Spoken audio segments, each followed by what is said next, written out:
Hello, ladies and gentlemen, and welcome back to Hobby Night. I'm Angela, and I'm joined today by the Chaos Cultist. And we are, well, I'm going to be painting. He's going to be hanging out. He might eventually pop off to go play games or something like that. But we've got 2 miniatures left to paint from our Fallout Wasteland Warfare's core box set.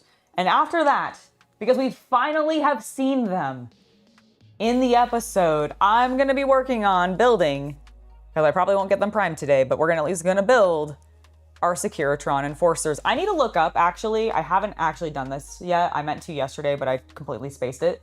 I need to look up and see if they specifically have one that is meant to be Victor, or if I just need to take one of these guys and turn him into Victor and give him the little cowboy face. Because, oh my goodness, talk about one of my favorite characters from Fallout New Vegas. Victor was amazing. Victor and Yes Man were two different bots, right? Yes. Okay, that's what I thought. For some reason, the other day, in my head, I was like, are they the same? No, they're not actually the same. Hello, Sierra. Hello, Tarantula. Hello, Captain Comic Geek. It's lovely to see you all in chat. Hello to everybody who's lurking. Hope you guys are having a great day. Hello, Red Hood Venom. How you doing? Okay, so we have a good boy to finish painting, which I actually think dog meat's pretty good. Maybe I might do a little bit of a dry brush on the brown to lighten him a little, because I feel like he got a little dark. But maybe I'll just leave it. I mean, German Shepherds are pretty warm brown and black, so it's pretty accurate. He's definitely got concrete, so we'll do the same treatment. I'm gonna get those washes started on him, and then we'll keep working on our Vault Dweller. Oh, and then let me go ahead and bring that camera up. There we go. All right. I need first, ooh, Basilicanum Gray. Basilicanum Gray. There we go. You're doing good. You're playing some Cyberpunk. Nice. Is it your first time playing it, or are you doing a repeat and you're doing a different run, trying a different build? Hello, Draws. It's lovely to see you.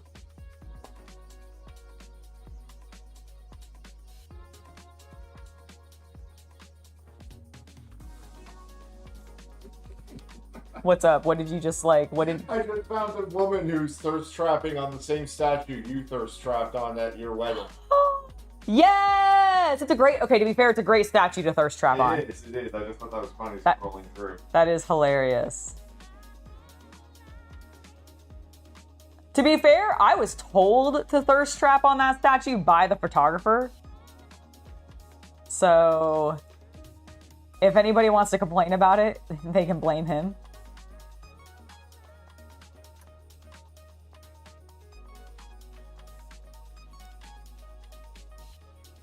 God, I haven't thought about that in a while. That's funny.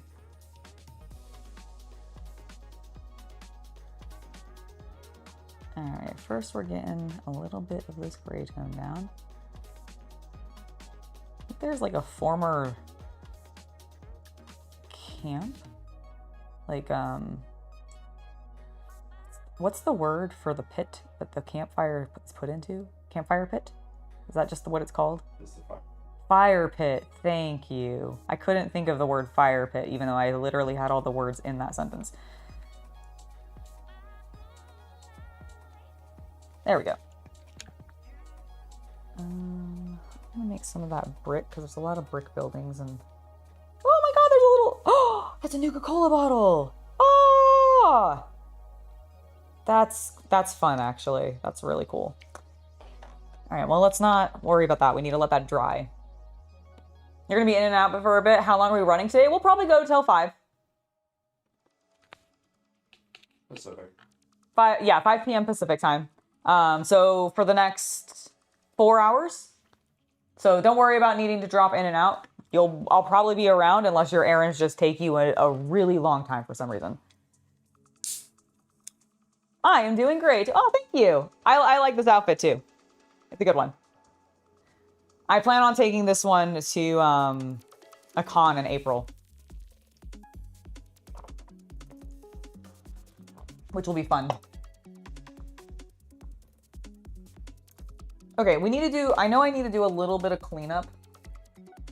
And I really want to find a, you know, honestly, this, no, not the pale skin tone. Where's that Ares? There it is. This is a pretty close match to the base color that my washes ended up getting on this model. So I'm going to go ahead and use it to do a little bit of cleanup on some of the leathers, which are going to end up being brown anyways. So this should not impact their color tone too much in a weird way. At least that's my theory, and I'm gonna stick with it. Okay, that's fine. I got a little bit there.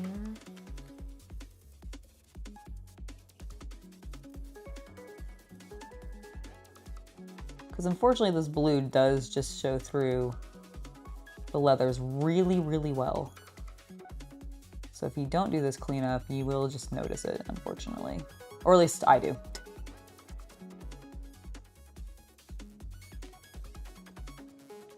Plus, I got some sections that are meant to be yellow, tinted blue, and I don't want those to look green. I think somebody might have just murdered somebody outside. I was gonna say, you heard that, like, Yep. small child's death.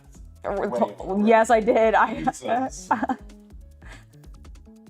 That happens occasionally when I'm in here. There'll just be suddenly like a very large wail from, I'm assuming the kids getting home from like school at our neighbors, and I'm just like, oh my god, what has happened? Who's died?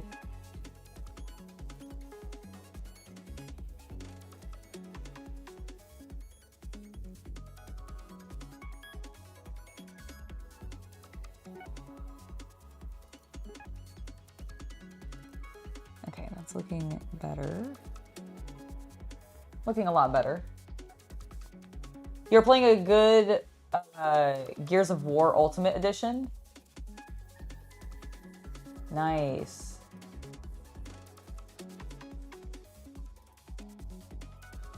You played it when you were a kid, but now you're playing it again as an adult. That's awesome. Are you enjoying it as much? Like, are you having like full nostalgia, like, oh my god, I love this? Or is it like an unfortunate scenario where you're like, wow, why did I like this? I mean, it's Gears of War. I imagine you're probably enjoying yourself. Most of those games, until they got really deep into them, from my understanding, were pretty top. Like they were really good. Gears of War is the one that like the New Day ended up in, right? Yes. Yeah. That got weird. That was what that was, I think, before TKO. Uh-huh. I think WWE was trying to increase their brand presence as much as possible for purchasing. That makes sense. And then part of that involved, you know, tie-ins with other brand and media. No, that completely makes sense. It's just like, I mean, I know Xavier and all of them were probably really hyped for it. Final Fantasy 14 one, I think, was their favorite. Oh yeah, no, that would be very Although cool. the Bootio's Saiyan armor. Oh my god, the Bootio's Saiyan armor, dude, was so good. I wish they had been able to do that more. I wish they also had actually really, I don't know, I wanted more wrestlers to like get in on the cereal brand thing, and then start having like cereal brand wars between all these factions and stuff. So like I just wanted it to get, like, I wanted that gimmick to really explode and for like a very short period of time get really stupid and then just be over. I'm really glad that you're enjoying it. That's awesome. So I'm assuming you're playing the original. Well, you said it's the Ultimate Edition. So does the Ultimate Edition include like multiple of the games, or is it just like the first game but we've tweaked and like, I believe it was a collection. Ah, yes. Oh, can you, my power cable, no, that's fine. My power cable is not actually in, I think or it fell out or something again. Thank you. Here, I can get a better angle. Oh, okay.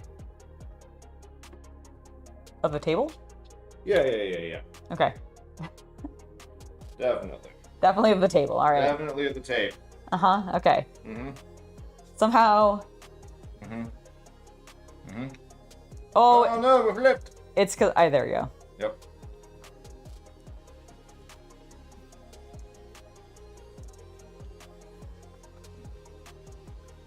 Oh, it flipped again. That's not my fault. Stop being flippy. I can't help it. There we go. You loved Gears when you were younger? Gears 3 was your favorite? I've always heard, was Gears 3 the one that was big when we were in college? Gears 1, 2, and 3. Oh, were they all three of them coming out while we were in college? I don't remember. I played the first one with Susanna. Ah, okay, cool, got it. That name should have no context on the stream. It's simply my ex from like 20 years ago. Okay, so was 3 the one coming out like when we were when I was graduating? I think it was similar. Okay. I was not a big Gears fan, so I'm not sure. Exact, yeah, the New Day! Are they still doing stuff?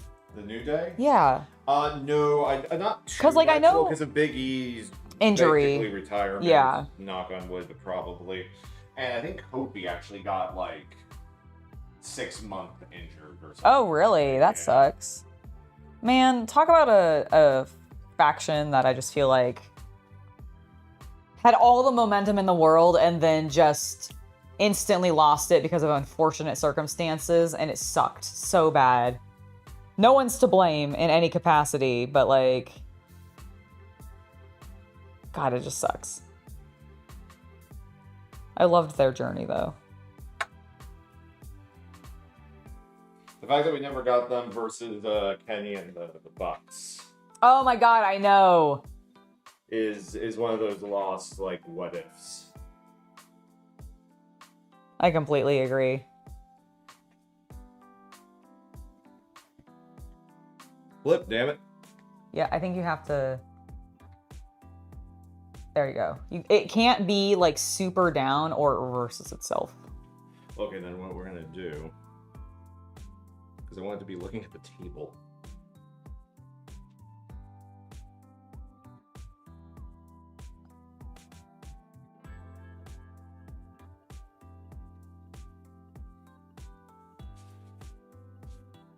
There we go.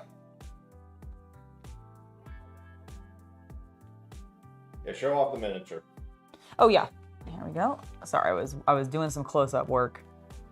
But she's looking really good. There you go. Lower.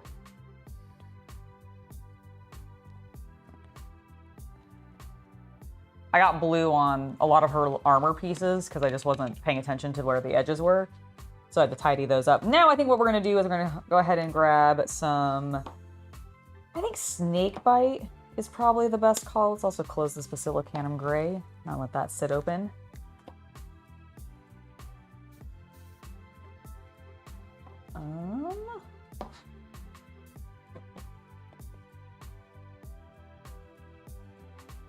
Where is mine?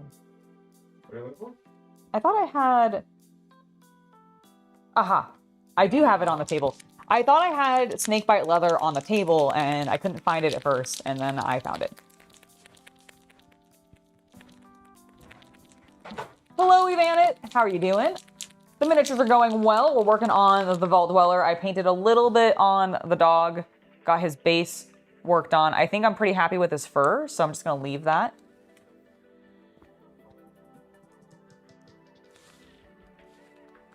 And working on the leathers right now. That has a little bit of moisture on it still, so we can't do our dry brush to it. What do you think of that?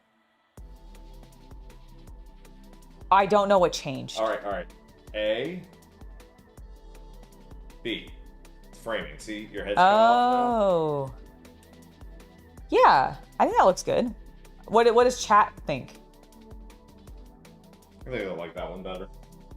That's probably fair. I slapped the wide angle that time. Got it. Because I was like, I don't see what's different. But yes, that looks good. All right.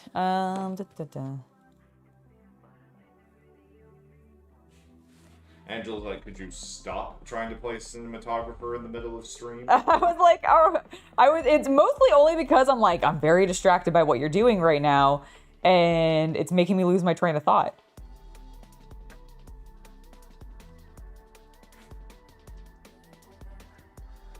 It's as nice as you think, Chef. It's as nice as you think.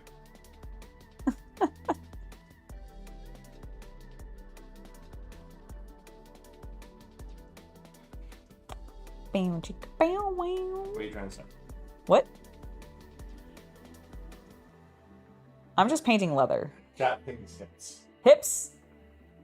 Yes, that is probably what they think. That's accurate to what you should be thinking, probably. Tilt your head. Look at your mini. Lift your right foot.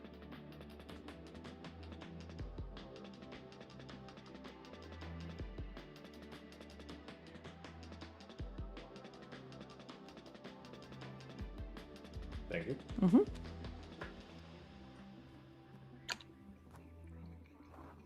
You see why I have you lift the elbow? Yes. Yes, I do. Sorry, I'm dealing with a little bit of spillage. Alright, I will get out of the way and stop being an annoying little goblin. You're not being an annoying little goblin. I'll stop being an annoying big goblin. You're not an annoying big goblin. You're not a goblin at all. Goblin these nuts! Oh!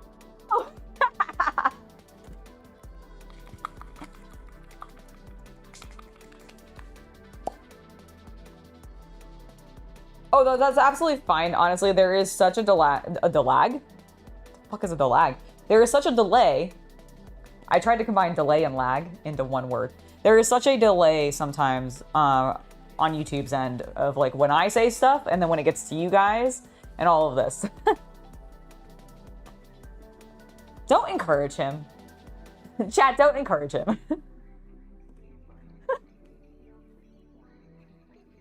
Actually, do encourage him. It's fine.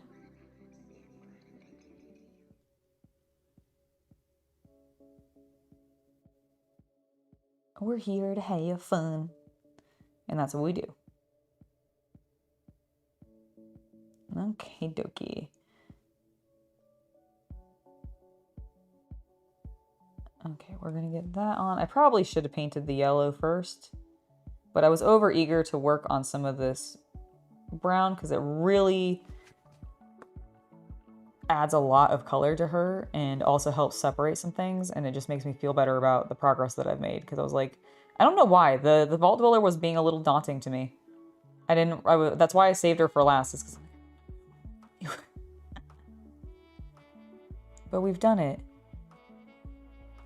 We've given her some nice, just like sturdy leather armor.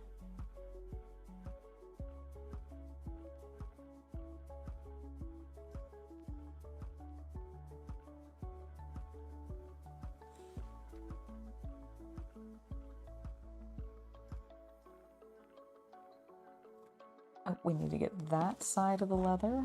Hold on.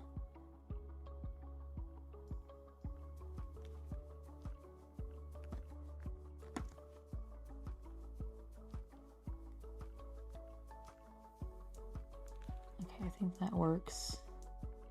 And then we got this shoulder to work on. I keep picking up Nazarick. Why do I keep putting snakebite leather down in weird fucking places and then being unable to find it? Could I stop doing that, please? Okay, I keep putting it over there on that other side. He does look out for you. You gotta look out for him. What? You know, this belief that you guys have that I, like, bully him is so not true. I do not. I hope. Am I actually doing so? I should get Armored Dogmeat and Soul Survivor wearing the XO1 Power Armor miniature set. Ooh, that's cool. Oh, because you can have it without the helmet on. Oh, that's fun, actually. Because, yeah, most of the power armored guys that I've seen so far have all had like, exposed head. Oh, except for Maximus. Maximus, I think, had the option for showing his face. Although he does always have a helmet on, and he tends to show his face through the opening in the helmet. So, you know, now that I say that, maybe he was helmeted. But I feel like they put the sculpture of the guy's face there. Oh, thank goodness. I worry. Because I know, like, I can actually be mean sometimes. I don't mean to be, but I do. Angela, put it in front of you. You always look here first for it and not over there. Stop putting it over there. I have to be firm with myself sometimes about directions because otherwise my brain just spaces the instruction completely, even after, like, immediately after I've given it to myself, and it pisses me off. Because it's a problem I've had since my childhood, and I am genuinely trying to correct it. It is so frustrating.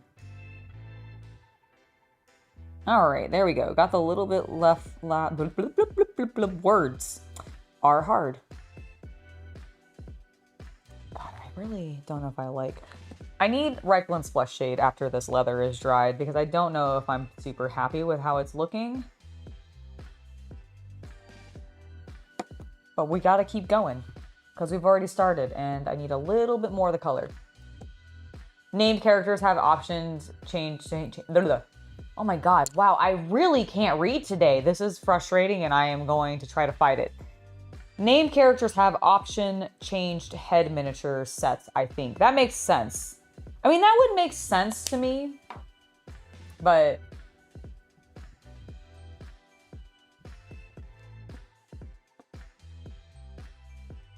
I wasn't actually sure, and I've only built one set that actually had, like, named characters in them, or, like specifically hero characters, I guess, as you might call them.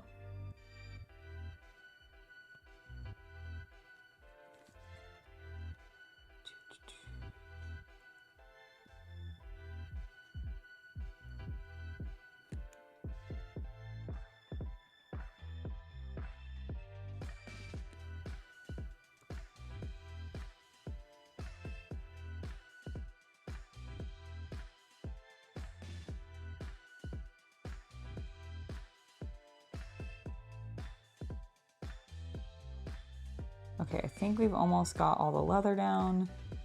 And then it's just her shoes. Which I'm gonna do in black to give her like black boots, just so that we have a little bit of contrast. And by black, I mean, probably, oh no, actually I have black Templar here.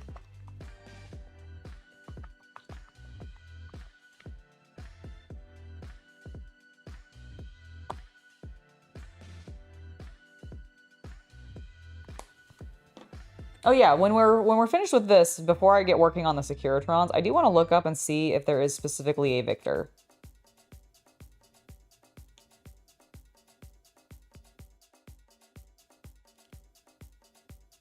I watched a video today on Frank Horgan from Fallout 2. And frankly, very cool. Like, very cool dude. Also, gosh darn the Enclave. He's very, for those of you that don't know the character, think Atom Smasher in Cyberpunk, and that's kind of what Frank Horgan is. He's like an ultimate enforcer for the Enclave. For President Dick Richardson. So it's President Dick.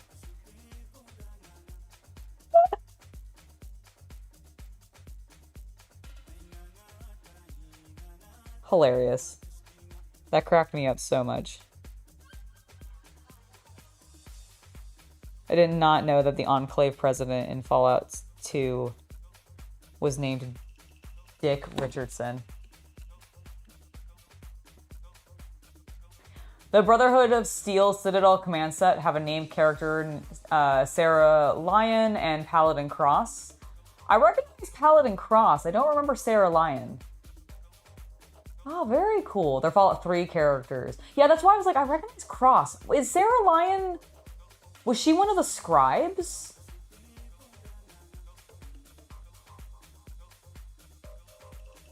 You can't say that you're a fan of Mr. House's portrayal in the show. So I'm not convinced that we aren't seeing...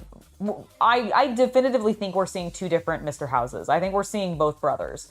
I think we're seeing the actual Mr. House... and then I think we're occasionally seeing Mr. House's brother, who runs H&H Tools. Hello, Neo. How you doing? Happy New Year. She's the blonde. That doesn't help me. I don't remember. It's been so long since I played 3 through, actually to completion only once, and that was in college. So it was like way too long ago, and my memory sucks. Hello, Trichiarch. I'm gonna get, one day I'll nail your name. You didn't know I was streaming today? I always stream on Fridays. I tend to almost always stream on Fridays unless I either have like something scheduled with people that takes that away, or sometimes I don't if I have an IPMS meeting. But normally it's only if I have a very specific activity. But normally I do try to stream on Fridays. The daughter of the elder. Thank you. Thank you. That puts more context into it for me. Yeah, I like it's more the relationships of who they are rather than like the physical aspects of them, because I don't remember that very well. Tritarch. I know, it's because I can't read. It's because I can't read. Genuinely. Tritarch. Okay. I'll try to remember it. I get tongue-tied because my brain goes too fast, and then I start like, I read the whole word and then I start rereading the word and then getting basically like in the middle of the word and restarting or something. It's really stupid. I don't know why my brain does this, but it does.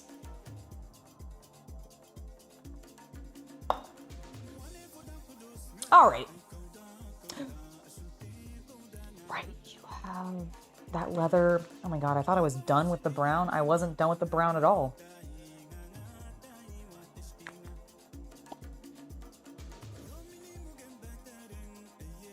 Oh, interesting. I've never played the Broken Steel DLC, I don't think. I played through it, and then, like I said, I didn't play through it again for a really long time, and I don't remember if I came back for the DLC. I think by that point, I was like, just going back to either Oblivion, or if Skyrim had come out by that point, then I was deep into Skyrim, but... Because at the time, when I was first getting into Bethesda games, I was very much... they're like a fan of their fantasy collection more so than their sci-fi collection.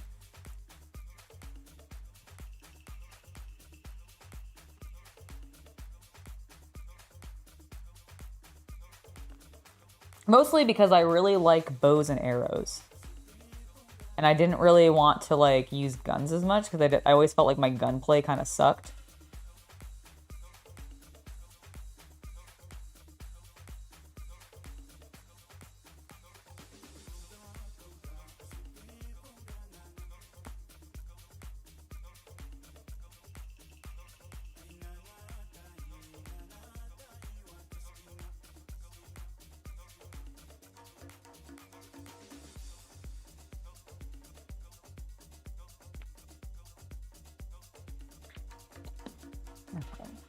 We have a little bit of dark brown that we need on the gun's hilt, her rifles.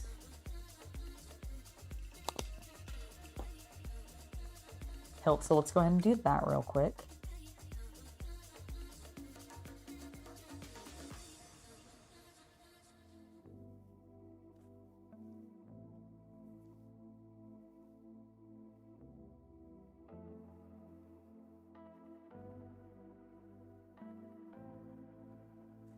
Cool, got that, and then we'll do the other side.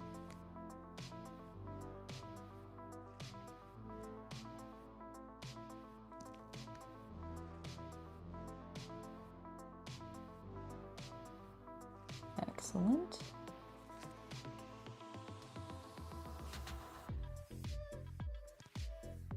Oh, hello. Hi, little guy. Have you come to hang out with me?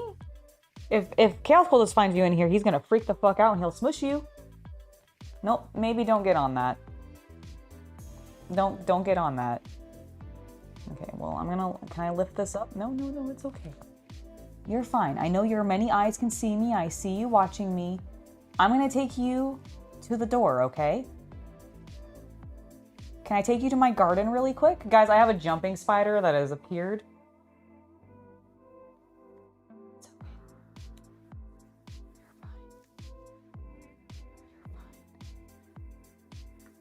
Do you see him? He is looking around. He is so cute. I need to get him out of here though. So I'm gonna do that because I don't want to smush him. I like jumping spiders. They can be friendly. They can learn who you are and they can like you. Please don't jump. I just don't want you to jump on me. Can you get on this? Okay. You have more surface area now to wander around. I'll be right back, guys.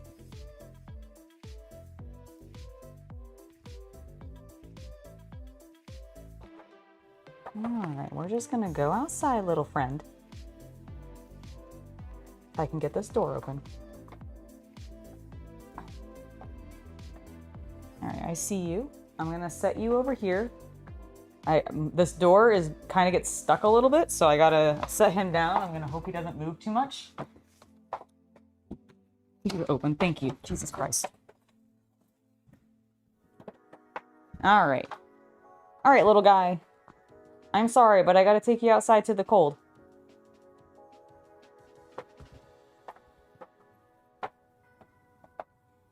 Yeah, you can come out here. There you go. Nope, get off. Get off the remote. Okay, you want to hang on to that? Fine, we're going into the garden. Chat, I'll be right back. I know you're with me still. I'm just bringing this little guy. Oh my god, please don't fling on me. Nope, nope, nope. There we go. Alright, you just walk there. We're gonna go over to my garden where you're not gonna be able to get too wet without you wanting to get wet. Please stop walking towards me. Don't go onto that plant. It's my carnivorous one, and I don't want you to immediately get eaten. Go on, little guy. There you go. Nope, get on. Nope, nope, get... Little spider. Little spider, please. Come on, buddy. Get into the dirt. There you go. Success, chat. Success.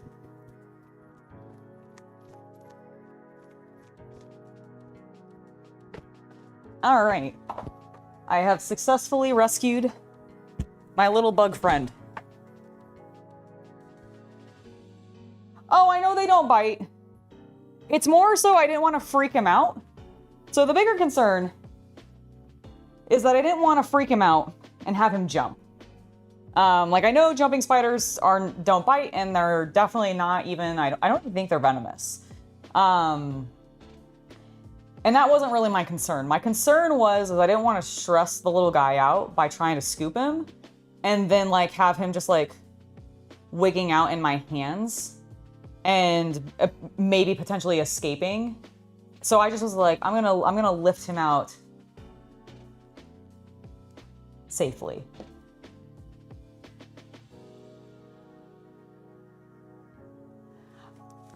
Listen, some spiders I will just smush.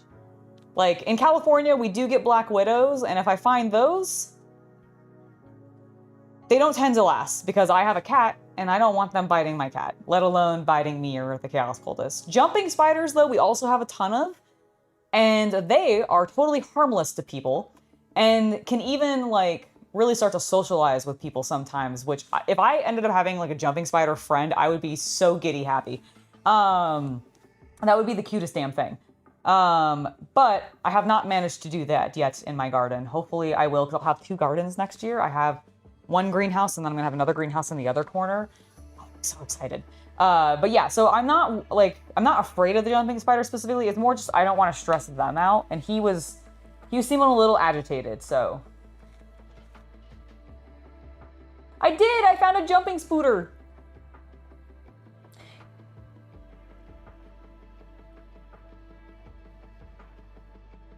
That's probably true. I'm very curious if Maxon is going to end up coming into play in the TV show, since, like, maybe in season 3, because I really don't know if we're going to see much of the Commonwealth Brotherhood in this season, in retaliation of what has happened. So, like, it's gonna be interesting. I'm gonna be very, very curious to see how things progress. Okay, I am pretty happy with how things look. I do want to do the Rifle Flesh Shade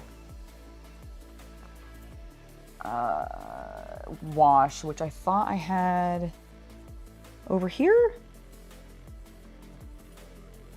Earth Shade. There it is. Nope, that's also Earth Shade. God damn it. So many of those ones. Maybe I put it on the table then. The green. Those are all contrast. Aha, here it is.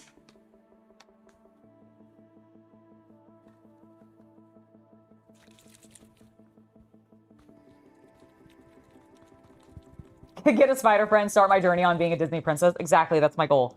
That is exactly my goal. I mean, I've been on that journey for a while. It's been a long process.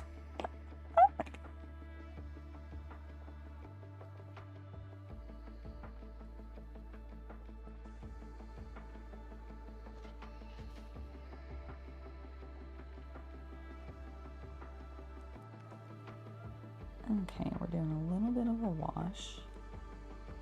Let's do a little bit of this wash over these bandages, or these wraps.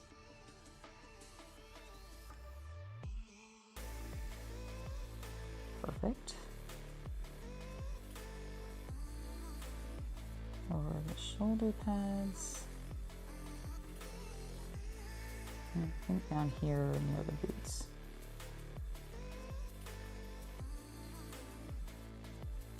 Just because there's a lot of ridging on like these knee pads, for example, and I really want to kind of pop those out. And then I'll use this to clean up the belts a little bit.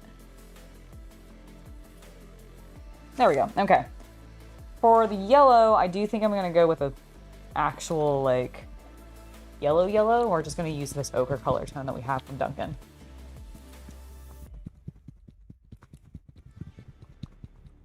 Our orb weaver spiders, those are pretty safe for people, right? Or are they big? Are they the bad ones? I can't actually remember.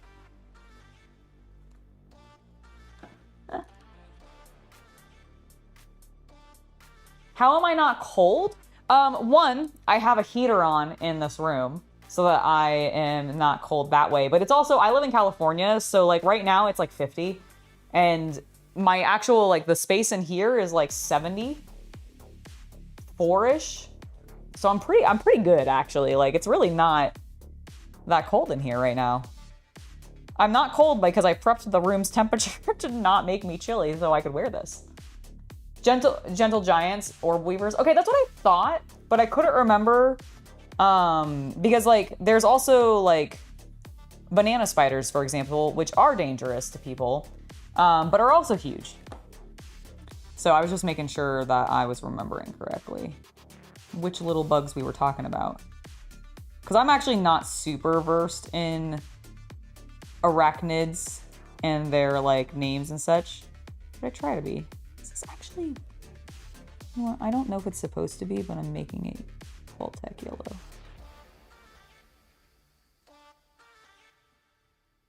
I thought it was her belt. And so I'm just going to make it her belt.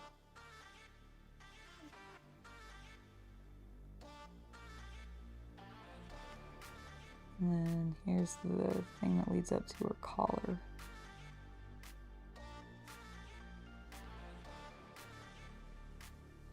Which I did not repaint because I forgot.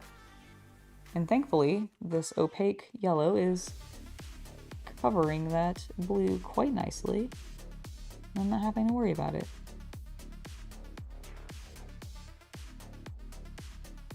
Okay.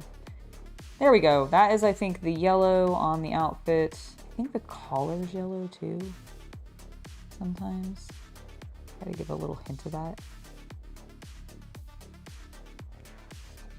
Okay, that looks good. I think I want to make this lady a redhead. I've already painted a blonde.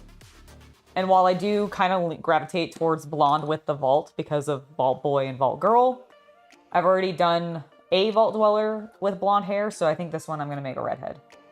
And by redhead, I think we're going to use Grittown Orange and like go like real vibrant orange.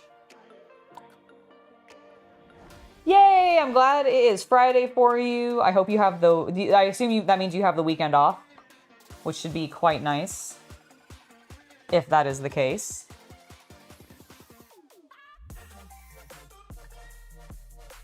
Oh my gosh, I know. Victor was so fun to see. Like, I It's not that I forgot Victor was around. Obviously, I know Victor's there, but for some reason, I couldn't remember. And I think this is partially why I questioned at the beginning of this stream. I was like, Victor and Yes Man are different, like, robots, right? Because for some reason in my brain, I got it slightly, like, confused. And I was like, oh, he either got destroyed or turned into Yes Man or something like that. Like, something weird happened to Victor. But no, I don't think anything actually happens to Victor. I think he just, like... We just stopped seeing him after a certain point because he just kind of lives out front of the Lucky 38. But I actually don't know now. Like, when the game ends, if you go back into the game, like, after you've run the credits and everything, you've done all the Hoover Dam stuff, all of that. Like, if you go back into Vegas, like, can you find Victor, or is he pieced out? Redhead ladies find a special place in your heart. Don't they? Don't they? It's such a good color. I used to dye my hair red, like really vibrant red. Not quite like natural redhead, but like unnatural redhead.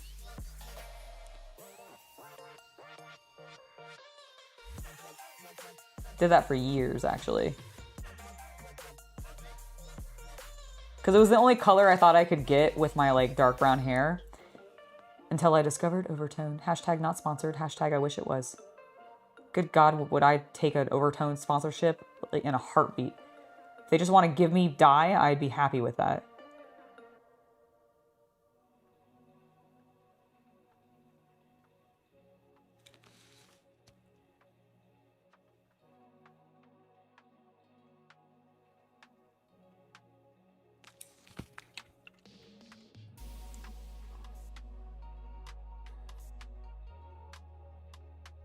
Got a little bit of orange on her forehead.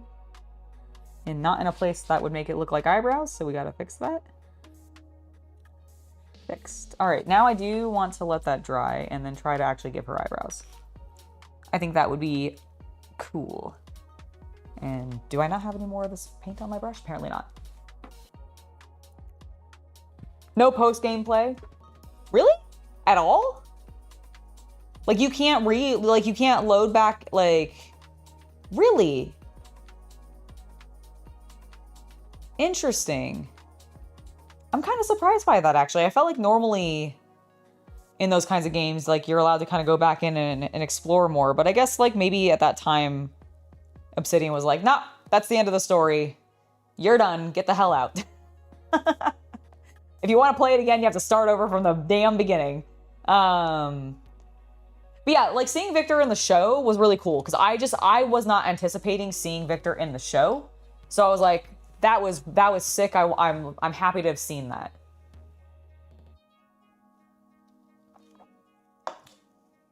Ooh, Star Wars The Old Republic is so good.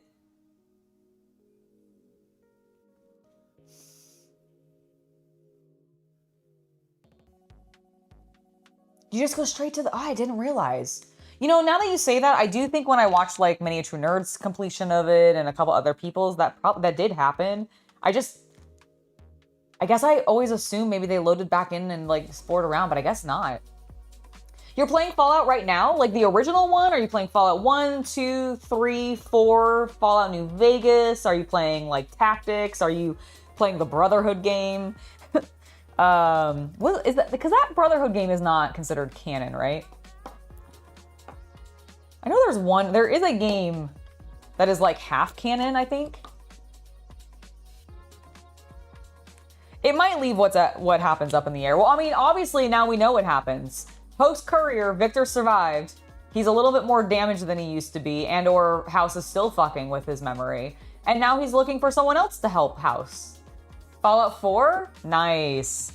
I have played a little bit of 4, but I will admit I really did not enjoy the main plot. And so I never actually finished it.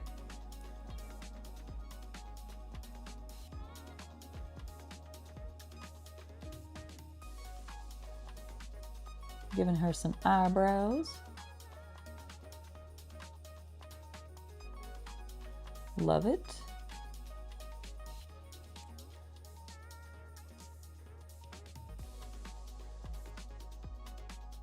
I've been very much considering playing 3 again. Because it has been so long. Like, I have not played it since college. And I kind of want to play it again. Because I liked 3. I have much fonder memories of the opening of 3 than I do 4. You have no hair now, but when you had hair, you were dirty blonde. Have you just shaved it all off? You never played a Fallout game since New Vegas, and that's been a minute. That's fair. I really, really hope that Microsoft actually gives us a remastered version of Fallout New Vegas. I know they were kind of like hinting at it / teasing it, and a lot of people, myself included, thought that we might be getting a like spontaneous drop of that shit when this new season hit, because we're literally in New Vegas in the show. But no, we haven't gotten that, and I'm really sad about it. I really, really, really thought we would have gotten a remaster of New Vegas at this point, especially since Obsidian and Bethesda are both owned by Microsoft. There's like nothing stopping Microsoft from doing this other than their own greed of going, no, we won't do that for people. They'll like it too much. And or it's too expensive, even though it'd be really cool and like totally earn points back with the community because they fucking love New Vegas. Like, I genuinely have not met a Fallout fan who's like, New Vegas, overrated.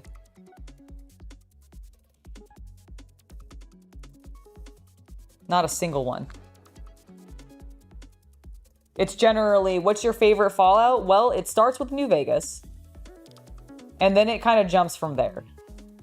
Although I will say there's probably some people out there that I've met, and I'm just forgetting this, who probably liked 1 or 2 better than New Vegas because they're just big fans of the isometric style of like the OG stuff. But regardless, I feel like it's like New Vegas 2. 2 I feel like is really high up there as like a fan fave. Like if I had to guess, I feel like the average Fallout fan, if they've played all of them, 1, 2, 3, New Vegas, and 4, then my assumption is, in no particular order, the top 3 is probably Vegas, 2, and 1. And my guess would be in that order, but they can probably be swapped around because some people might think 2's better, some people might think 1's better, some people might put Vegas in 3rd place because they really, really just like the isometric games first. You haven't tried New Vegas? So if you do end up trying New Vegas, because you can still play it, but it does require some mods to actually get it to run well, because it is old and it is a little janky for that reason, and it was rushed when it was originally released, and so there is stuff that is still incomplete. Like Kaisar's entire plot line is really short in comparison to what you can do to assist the NCR, the Brotherhood, House, and doing the Yes Man ending. Like when it comes to the Kaisar ending, it is way shorter and way less to do because they were unfortunately rushed and never actually finished Kaisar to completion, which is one of the other reasons that I would be like, okay, I would love like a remake realistically of New Vegas. Everything is the same except they add in content to actually finish Kaisar's story. You were gonna watch episode 3 last night, but you fell asleep? How dare you? No, it's fine. It's totally fine.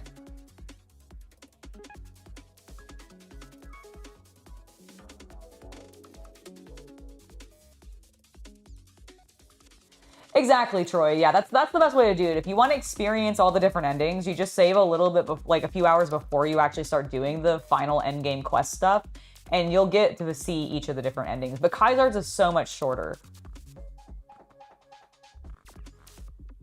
I will believe that when we finally officially start seeing legitimate, like, ads with footage from those trailers coming out. Like, I'll believe it when we see trailers.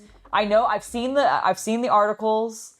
I'm optimistic, but I am so burned on like anything good coming from TV or coming to streaming from Warhammer that's not on their own platform, that I'm just like, I really hope. I really, really hope. You've spent thousands of hours in Destiny 2 and 1, but you haven't been there for a while. It seems like they Like the clans and super players, not the casual playthrough. Sad. Yeah, I feel like a lot of game companies, unfortunately, as money-grubbing executives have just taken over those companies and they're no longer run by creatives, but they're run by like business people. That has slowly started happening over and over and over again, unfortunately. See, that's my concern, is it's also Amazon that's doing it, and while I love what they're doing with Fallout right now, they are very hit or miss.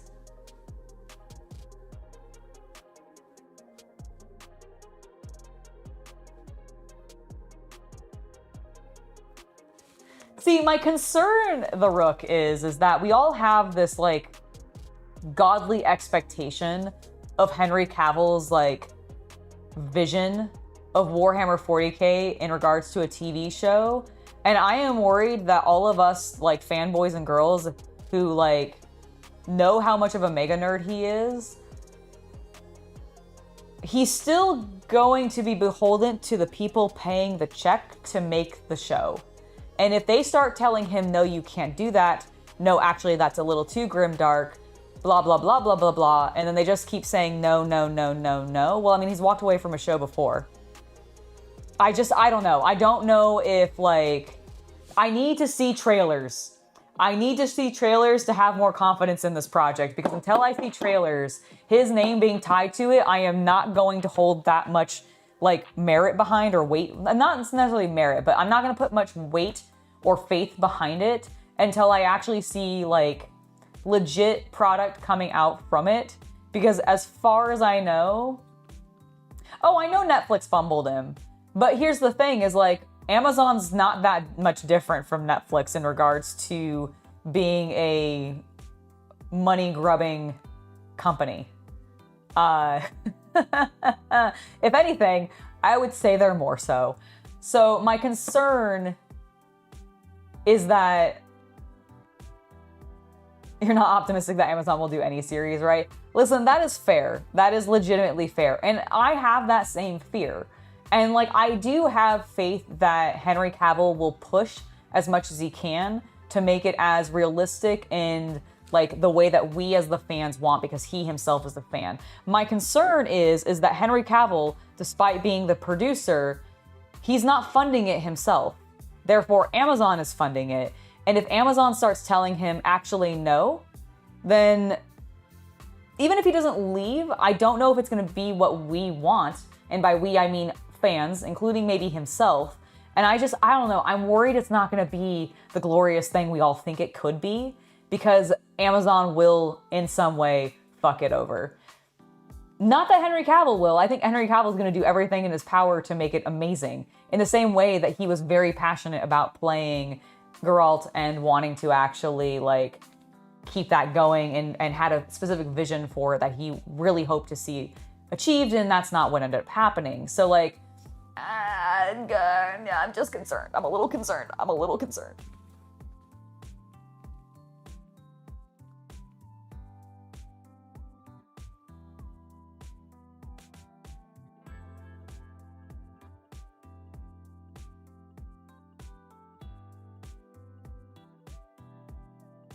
Yeah, no, it would be totally legit if he did say, like, okay, screw it, I'm not gonna work on this project anymore because you guys are, like, cuffing me on every side. It's just, like, Warhammer is such a dark universe, and to actually do it well and actually have it be that grimdark, like, you gotta go places, and I'm just worried that Amazon is gonna say no. Oh, Slaanesh won't even be touched. Like, my bet is that we will get, like, okay, let's assume the Warhammer TV show is a hit. Does spectacularly. It's everything we hoped it would be. Henry Cavill is able to go and produce multiple seasons. Okay? Well, let's say we're on season 3. We will barely have touched Slaanesh by that point. Like, Slaanesh won't even be mentioned in season 1. We'll be lucky if we get even, like, maybe a tongue slither or something, or, like, maybe a symbol on a wall in the background in, like, one scene in season 2, and then maybe at the end of season 3, we'll have, like, a hiss or a snake tail or something. Yeah, like maybe a noise marine at most, but they are going to be the least sexual noise marines you'll ever have seen. And they're actually going to even be the most like, they're going to be the least rock and roll noise marines you've ever seen in your life. And I don't know how that's possible. They're noise marines.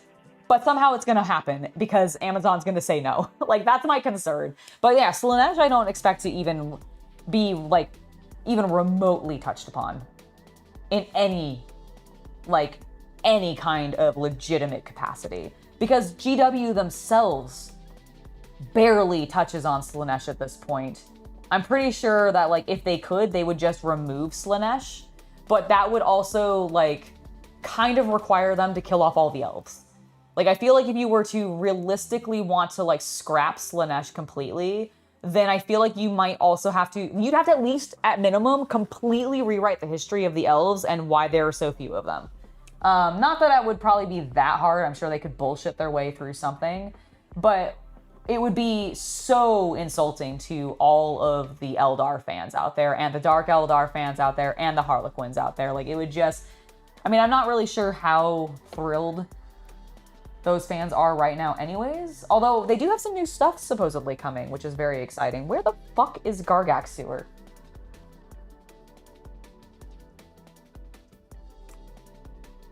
Gargax Sewer. Come out to play.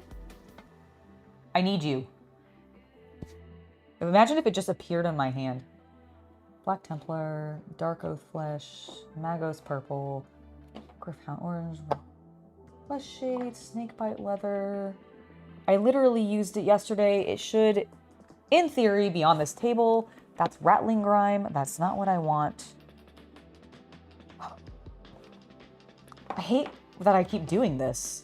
My brain, what are you doing to me? Is it over here?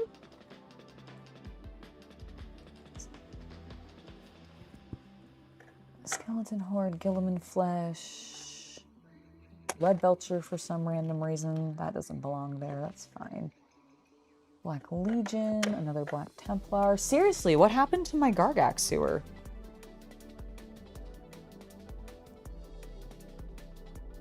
I keep picking... Found it! Oh my gosh, I found it. Ah! Ha!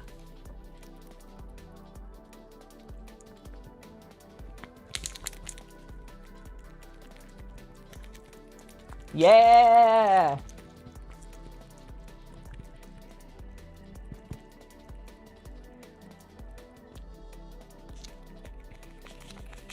I don't know if I've heard him described as a tax evader. Can you explain that? Like, I don't know enough about Blackheart to understand this reference. Can you please explain the tax evader, like, comment? Because that is hilarious to me, and I want to enjoy it even more. Because I feel like there's a funny story there.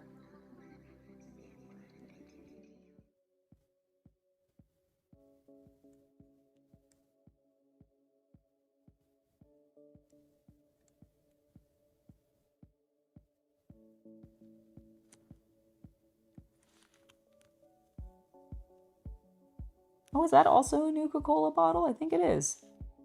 Hot diggity damn, it's in the ground. It's probably empty then. Tossed away for its uselessness because it has no cap and it's an empty bottle.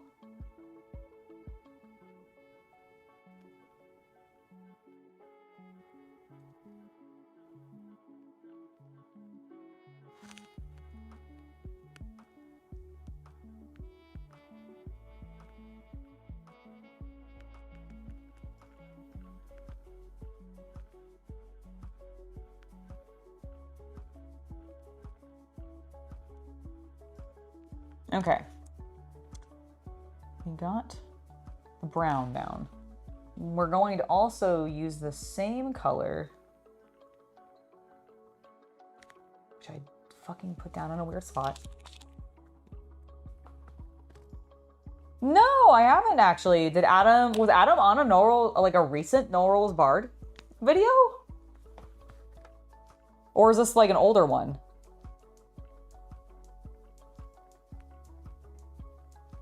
Because if it's the older one, I think he did a communist one with Dom before, like, going off on his own. Or is this recent?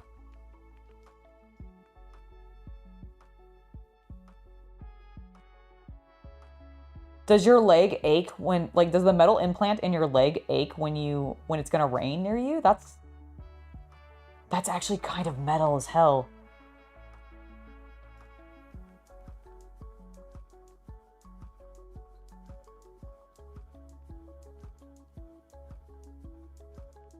And I don't mean that just because it's a piece of metal in your leg. It's an older, oh, yes. Then I have watched that one. Okay. I was like, whoa, I didn't think they'd ever work with, like I assumed that they couldn't work together anymore. My mind was about to be blown. I need Blood Angels Red because it makes a great brick color. Yeah, no, that was a really good episode.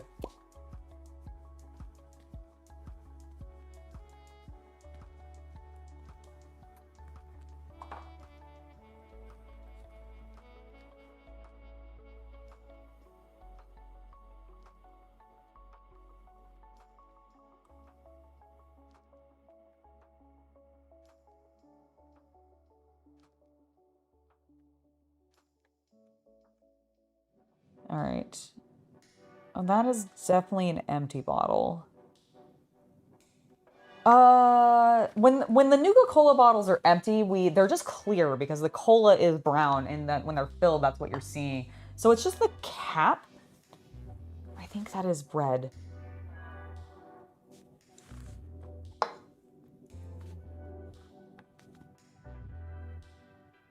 You know what? This one's sealed. We're gonna make it full.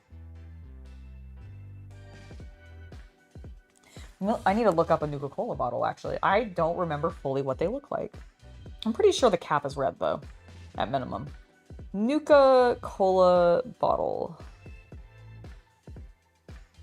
Okay, and then it has the logo on it, which is red.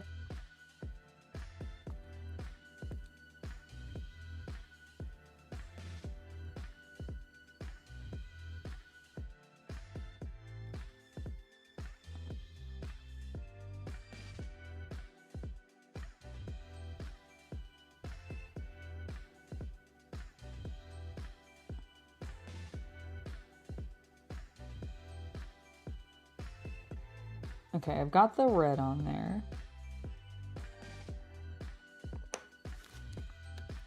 I'm gonna put... Oh, you know what? Actually, that was stupid of me.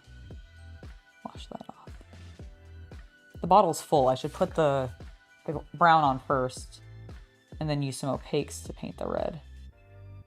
That's fine. Okay. What color should I... What's a... Ooh. Coca-Cola is like... What, a very generic brown, right? Maybe we'll just use snakebite leather. Because that's probably like a warm brownish.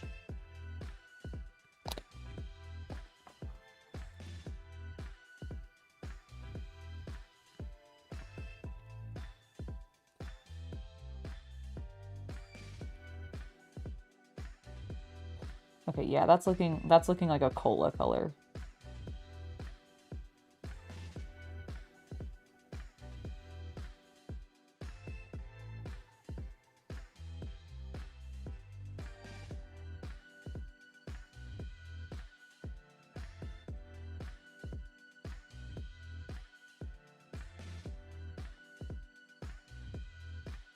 Okay.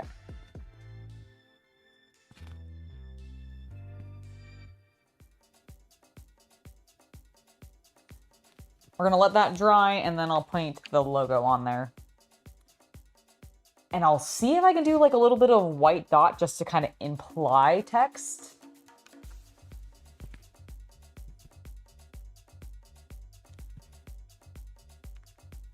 You know, I'm not a big Coca-Cola fan in general myself. Like, the only soda that I realistically drink is Mountain Dew. Although I will drink Dr. Pepper some, but those are realistically like the only two that I tend to drink. But I agree with you, because I have tried Mexican Coke before, and it's the better Coke. It's like legit. It's because it uses real sugar. They're actually using like sugar cane or something, some sort of real sugar, as opposed to what we use in the States, which is just like corn syrup.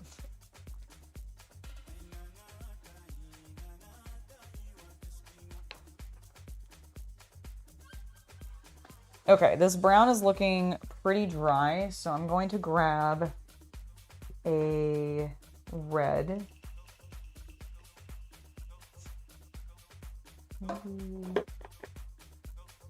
Actually, yeah, I'm gonna use this demon red color.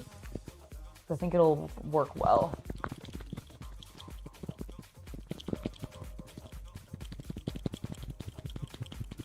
Oh, you were in a motorcycle accident and your neck... Oh my gosh, that is terrifying. I hope... Do you still ride? Ooh, that's very highlighter. This might be way too... We'll darken it with a little bit of a wash. And I put way too much on it, but that's fine. That is so scary. I'm so glad you're safe. So sorry that that happened to you.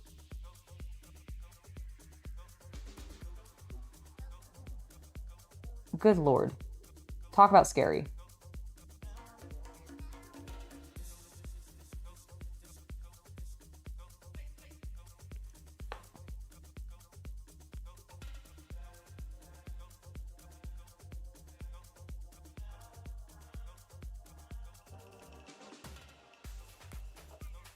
Okay, actually this color is working perfectly because the brown is showing up through a little bit because it's a little transparent and it's deepening its color.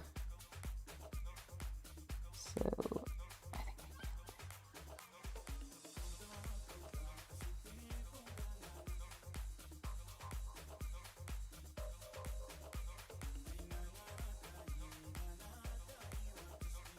I think okay, I think that will probably suffice. Oh, come on. Come on. Show it. Focus. Focus. Focus. I'm just bringing it in really close and then pulling it back so it maybe focuses. There we go. That reads as a Nuka-Cola bottle, right? I mean, other than the shape. Like, it's got the brown and the red.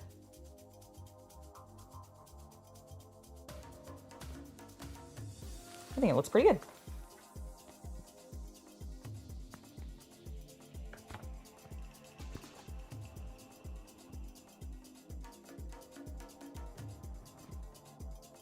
Yeah, I'm pretty happy with that, actually. Oh my god, I completely didn't paint the other sides of those bricks, though.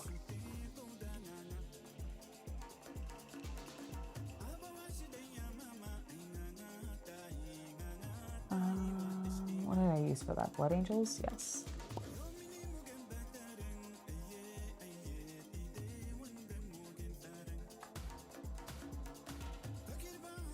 Yeah, like this edge, I just completely did not get paint onto.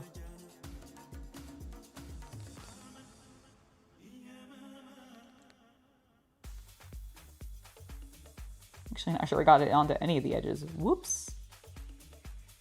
Yeah, they are not important anyways, apparently. That's what my brain said. All right, that looks great. The bricks are a different red tone from the cola bottle, which is perfect. And then the only other thing we need to paint on dog meat is... Okay, first of all, do I feel like I need to do anything? I do. I need to do something on the concrete. It's too soft right now, and I did do some dry brushes over top the other one, so I'm going to do that here.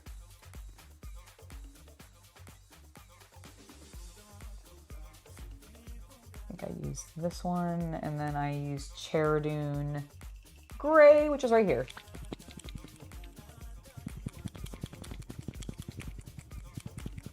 Oh, cool. You got a Joshua Graham. Very, very nice. The Burned Man. That's a character I do not expect or want to see in the TV show. Like, he should just be gone. Like, I don't want to see him. We finished his story in the DLC for him, and that was perfect for me, and I just want to move past him.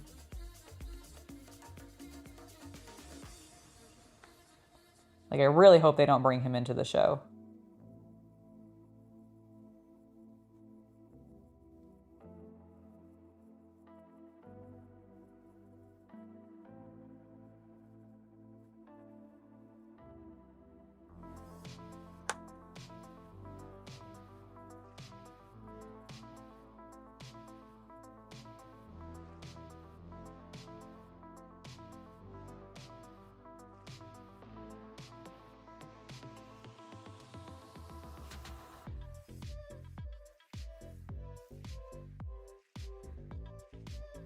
Okay, that looks a lot better. And now we can paint the wood.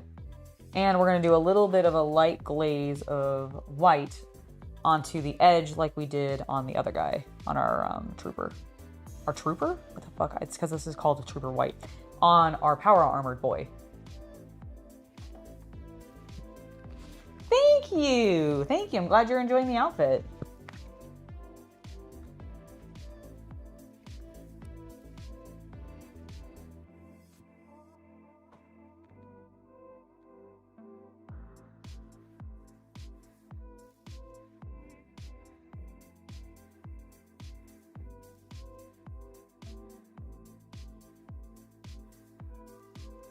Kaiser is pretty, or sorry, Graham is pretty good, but I admit my favorite character in New Vegas is in fact House.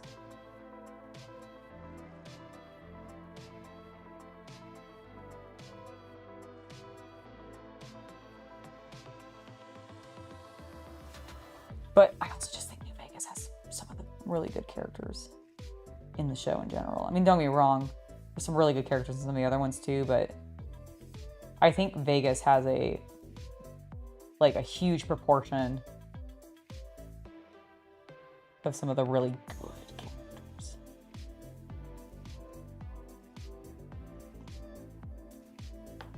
All right, there we go. I mean, that would be very cool.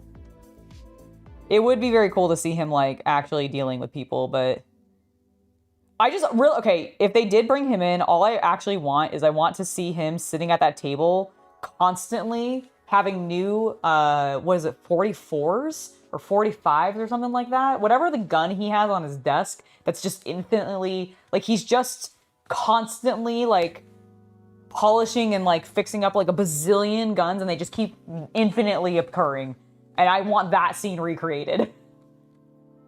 Yes, I would definitely agree with that of like, top 3 is definitely House, Graham, and Ulysses. Like, great characters. I also think, like, just to be legit, I actually think the Courier as one of the, like, named destined characters in Fallout that we as the player plays through, I actually think the Courier is also a very fascinating narrative, because like, yes, we all make different choices, we all decide to like help different factions, etc., but the situation the Courier is put in by Obsidian to, and what the narrative like can be of Fallout New Vegas is just, I don't know, it's so cool.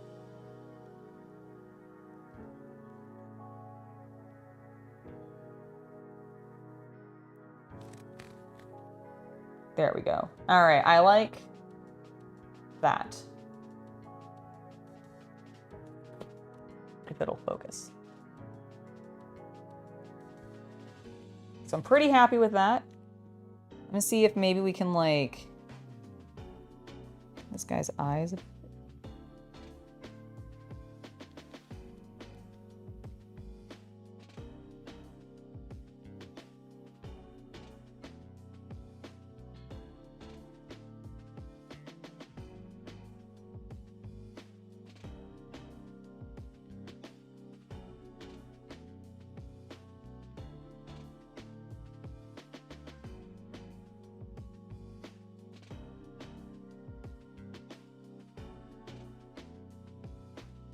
Okay, we're gonna let those dry and we'll do little dots to sort of dot his eyes.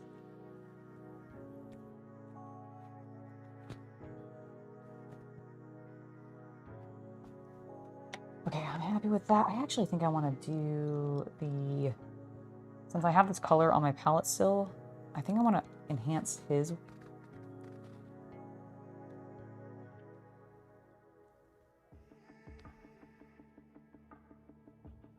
Paint fade on this little piece of edge because I don't know. I like what I did on the dog more.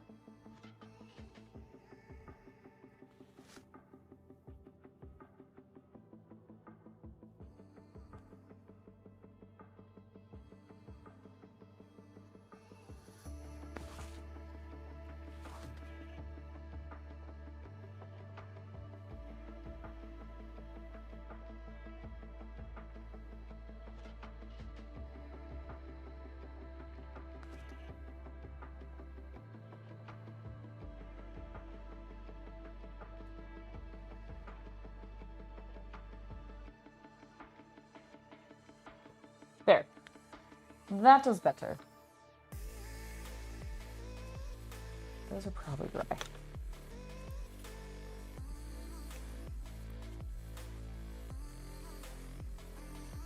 The tiny amount that we need to paint silver on the dogs. We'll do that first before we move on to her weapons. The thing that I want to do is use my micron and dot this little guy's eyes.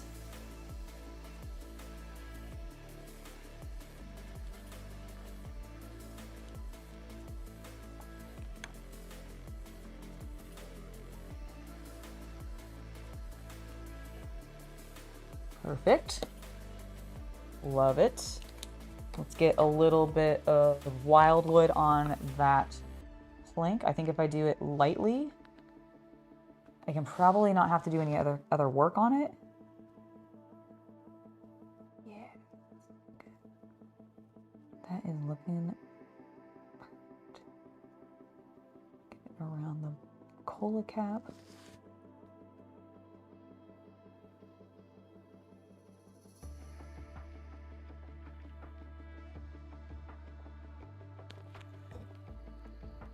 Definitely should have painted the piece of wood first, but you know, it's fine. We live and we learn.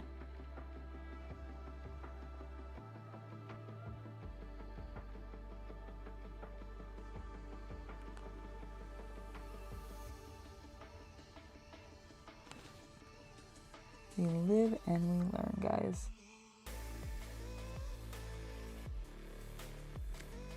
And if we don't learn, then we just keep making the same mistake until we do. Soup time, catch you later. Enjoy your soup, I hope it is tasty.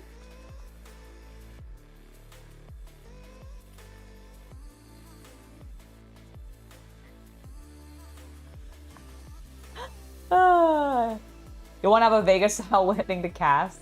Listen, that would be amazing. Like the king as a minister and then you get to marry Cass in the game. Like that would be so fun. That would be so fun. Exactly, Alex. You never know when you're gonna need it. So always keep it polished and clean. Well-oiled, polished, clean machine. Bang. Okay, we got that. Dog meat, I think is good. We need to do a little bit of silver and then a wash, and then I think these suckers are done, which I am super hyped about. I know. I'm so sad that they were so rushed that they didn't actually properly get to do everything they wanted to for New Vegas. Because some of that, like, missed content would have been very cool. I don't remember in details what some of it was. I just remember it sounding really fun.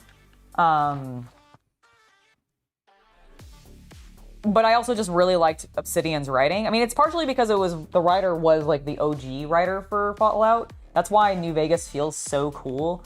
And honestly, sometimes, in my opinion, it almost feels like it ties into 1 and 2 a little bit better. But I think that's because of the theme. Because the, these are bottle caps. I see. Okay, well, I'm still gonna make them metallic. And then we're gonna put the red paint over them. Because that one is showing the bottom, the underside of one, so the whole thing would not be red, just the edges. And thankfully I have the red that I used on the bottles, so I can still do that. Okay,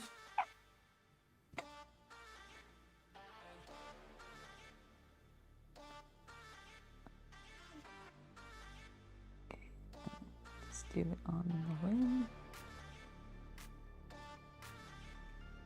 And just on the rim.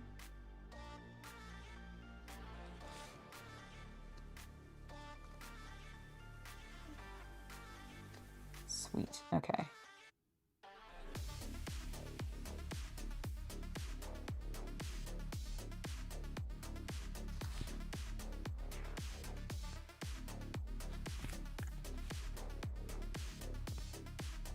All right, dog meat, I think you're done. All we need left to do is paint all of our Vaulties metallics. Thankfully, she just has a 10mm pistol. The big chonky one they have in the game.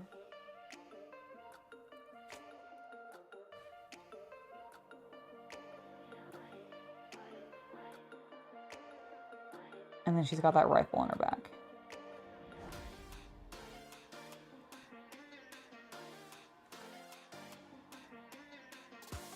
There we go.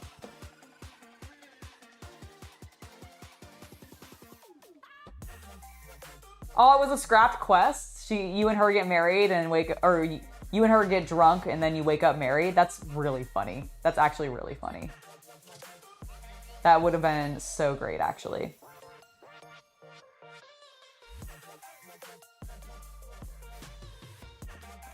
Okay, give it that. Oh, and then I guess the straps holding that gun, I didn't paint those in the normal leather tone either. Oops. I'll fix that in a second. I will fix that in a second. Let me just lean back for a second like that. I just want to get a good angle on the sort of awkward underside of this gun being near her bum. I don't want to accidentally get silver on her blue butt. Her blue vaulty butt.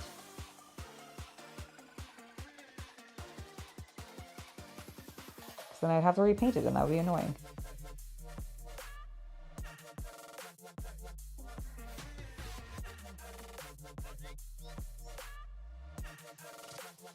Okay, that's looking good. Be careful around here. That's the other strap. Oh no, that's just part of the site. Okay.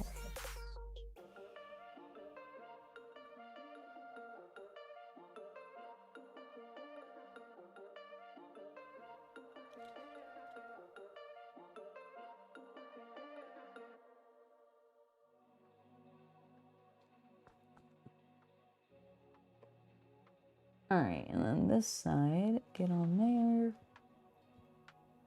There. Be careful, please. Okay, I think that looks good. I think the main thing we need to do now is wash it. Give it a nice wash in black.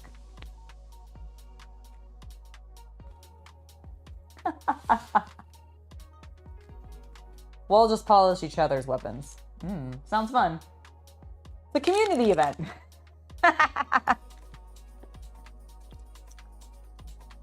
No. We can't go there.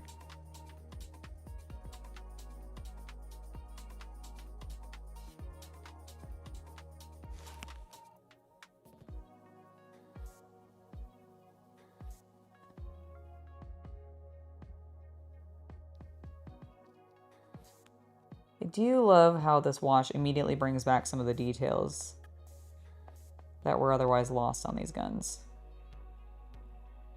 They're subtle, but they're there, and I appreciate it.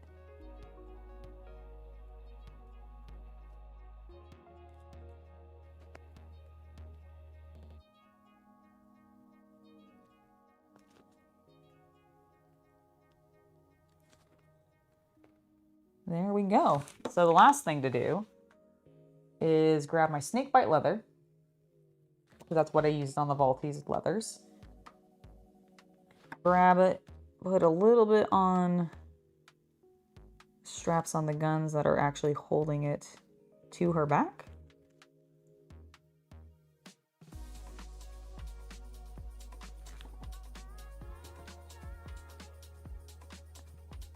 There we go.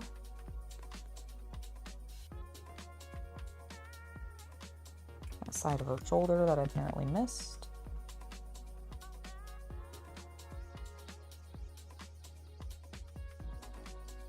Okay. Now all we need to do is paint the planks on her base, and then we can rim everybody. Oh, I think we'll do, she looks like she has maybe a little bit of brick as well, so let's do that first. And then we'll go ahead, then we'll go ahead and do the wood planks. And then it's just rimming everybody's base, and we can start working on our Securitrons. And what I'll probably do is I'll take a break first, and then we'll come back and work on the Securitrons. Yeah, that kind of looks like it could be a red brick to me.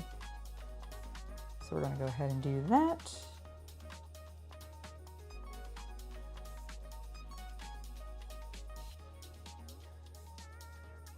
And then this one also is probably a little bit of a broken red brick.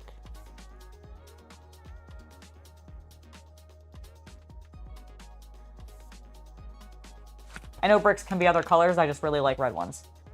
They're pretty. They're pretty, I say, and I like them.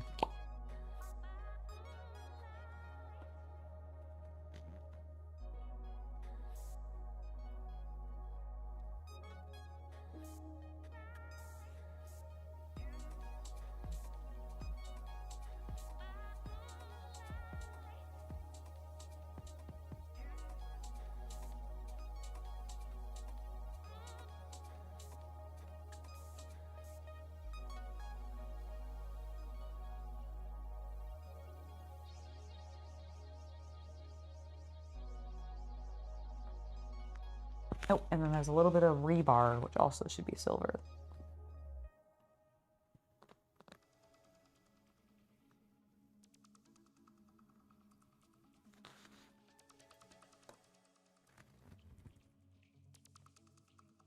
This edge is fighting me. So I shall punch it in its face back. It's because I had a little bit too much moisture on the brush. And it lifted all the paint away. Instead of actually putting it on the model like I wanted it to.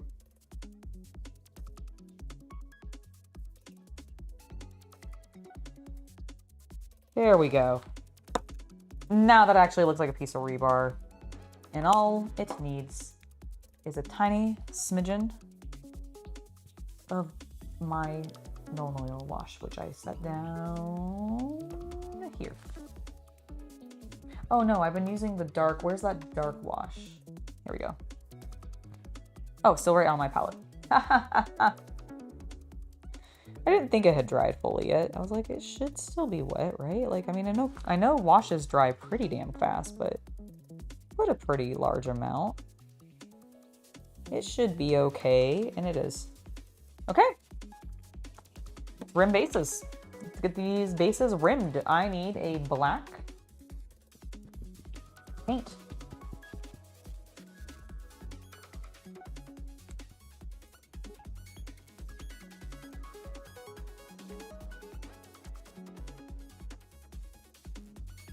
Oh my gosh, the Cybermen miniature army would be very cool. Surely there had to have been in its peak eras some like good Doctor Who miniature games, right? Like, did they ever do that? I guess it's not really like indicative of war, although you could literally do the Time Wars maybe, but maybe they haven't done that. I don't feel like I've ever heard about it. I know there's the Doctor Who RPG system from, I think, is it Cubicle 7? Is that who does it? But has there ever been a miniature game specifically for Doctor Who? Or a board game?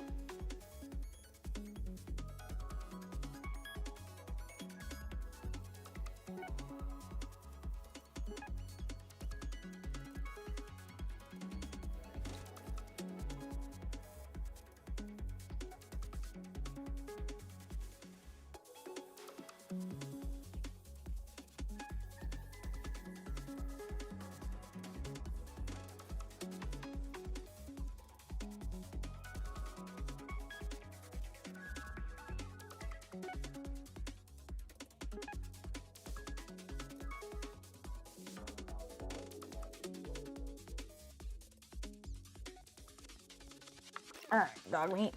Let's get you next.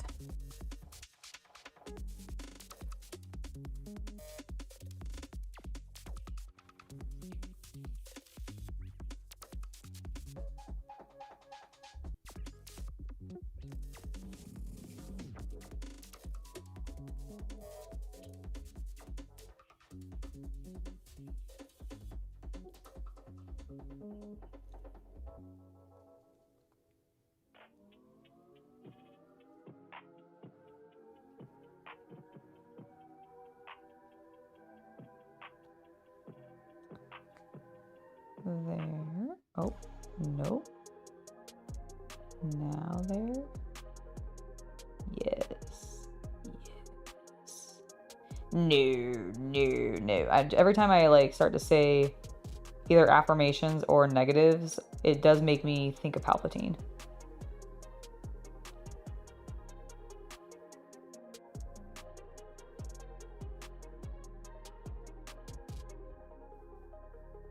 Do it. All right. This is gonna be a little easier because these other guys are very dry and we can just hold them.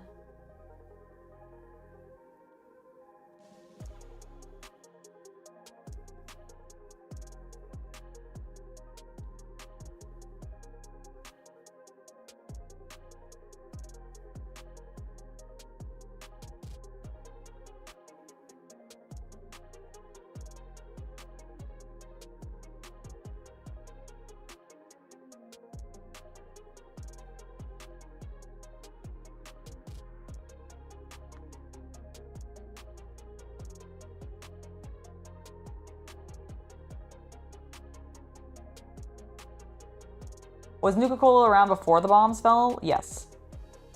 That's why there's so much of it still around.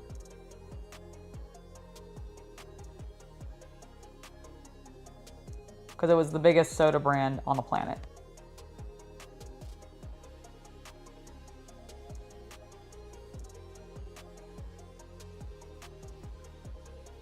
And in theory, more than likely, one of the people in the meeting that Vault-Tec has in season 1 of Fallout, the Fallout TV show, it would not surprise me if Nuka-Cola's executive was in that meeting.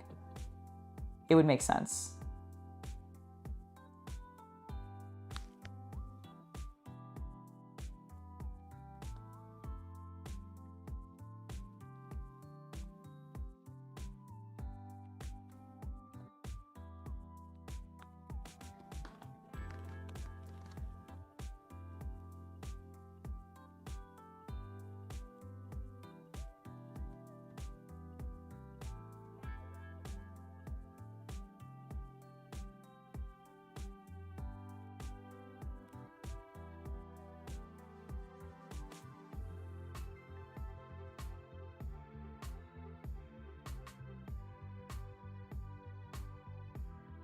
You can tell if it's from the old world if it actually has a brand name.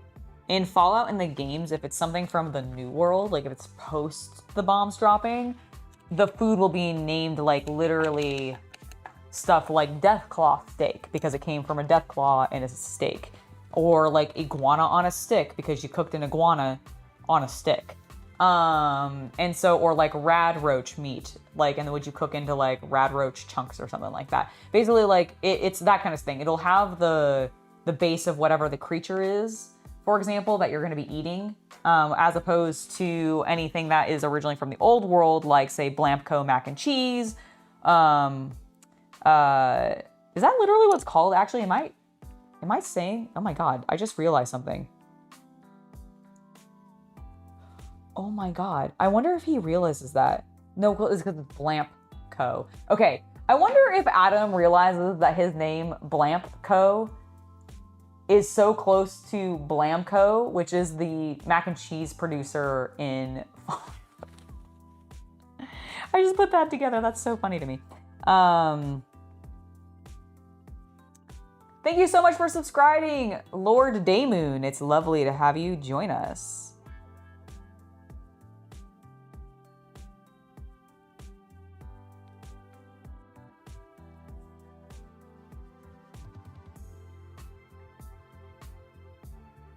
These bases are a little funkier to rim than like Citadel bases, and I'm feeling that right now. And I'm not pleased about it.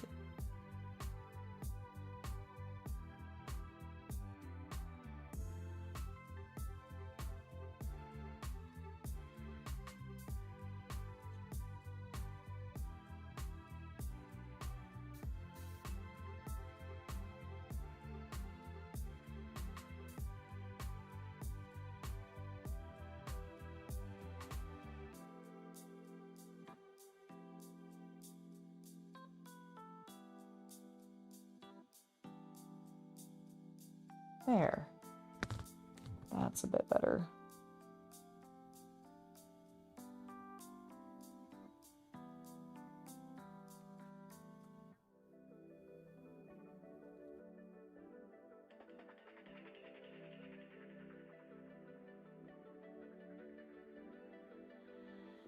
And that's even better. Cool. I need to do anything more on him.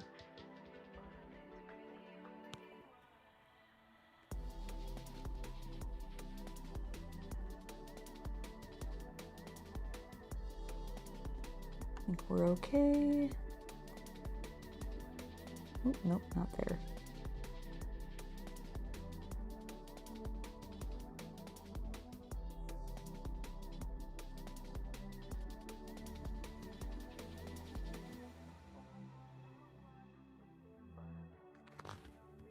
Thank you for subscribe. Oh, thank you so much for becoming a sponsor, Wilson Family Jewelry. It is lovely to have you become a member. Did we get, oh my gosh, Alex, you gifted subs. That's what's happening. Oh my gosh, Alex, you darling, darling man. Thank you so much for the 5 gifted memberships. Woo! Thank you. All right. Rui Maverick, 1 Brostein, Mad Larkin 00, Wilson Family Jewelry, and Callow Versa YouTube. Welcome to the Hobby Night Legion. Thank you so much for joining us. And Alex, thank you for being a sponsor and getting these people some memberships. Thank you. I very much appreciate it. You are too generous, sir. Thank you. All right, that's looking good. We need to rim 1 more. 2 more, I lied. I can't count. I saw this blonde guy in his red shirt and I thought he was one of my Legion characters, and then I realized he wasn't, like, midway through that sentence, so. But yes, thank you, Alex. You are awesome indeed, and thank you so much for the gifted memberships, and welcome to our new Legion members. It's lovely to have you join us. We're a chill community of hobbyists and nerd enthusiasts.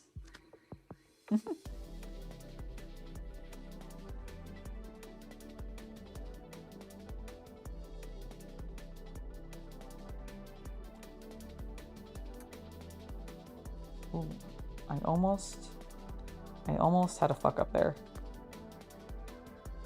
But I saved it.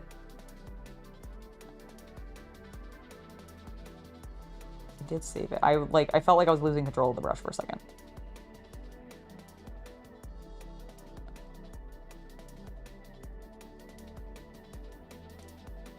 Okay. Ooh, and I just got a bunch of black paint all over my table. Well, I've been needing to clean it up, and that is one of my goals for my vacation, which I'm so excited. Oh my god, I messed that up because I had too much moisture in my brush and I wasn't paying attention. Let's get that off.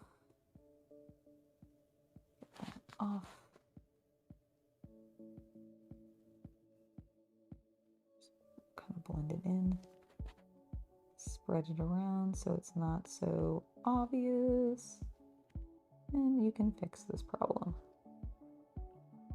There we go. Okay, a little bit better.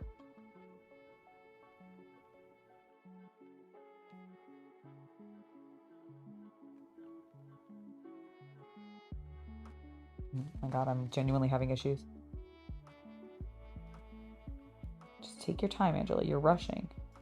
You're rushing because you're excited to almost be done with these ones because you feel like you've been working on them for far too long. But it's okay. We've been making content. We've been getting streams out of it. We've been hanging out. Alex, thank you so much for the 200 kroner donation. Well, then get around this one, dear. Love from Denmark. Well, thank you, Alex. Thank you. I really appreciate it. And we very much, genuinely, like Chaos Cultist and I both appreciate your generous contribution to our members, as well as just helping us facilitate some of the cool projects that you see here on the channel. So genuinely, you are awesome. And we very much appreciate you so much. All right, guys, one more. We got one more to rim. Please don't fuck this one up, Angela. I really like this miniature. And I think this base looks cool. Don't fuck it up. Don't fuck it up. Don't fuck it up.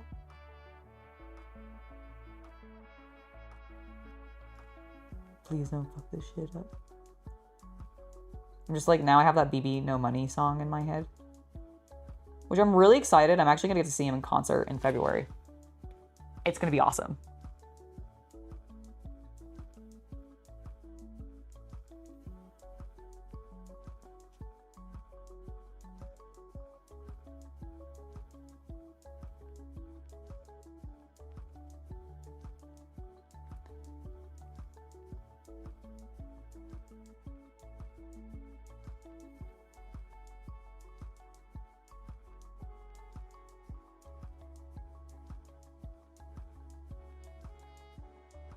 I'm also going to get to see the, I bought tickets, well, Chaos Cultist bought tickets for us to go see the Markiplier film that's based off of that one horror game that he really liked. All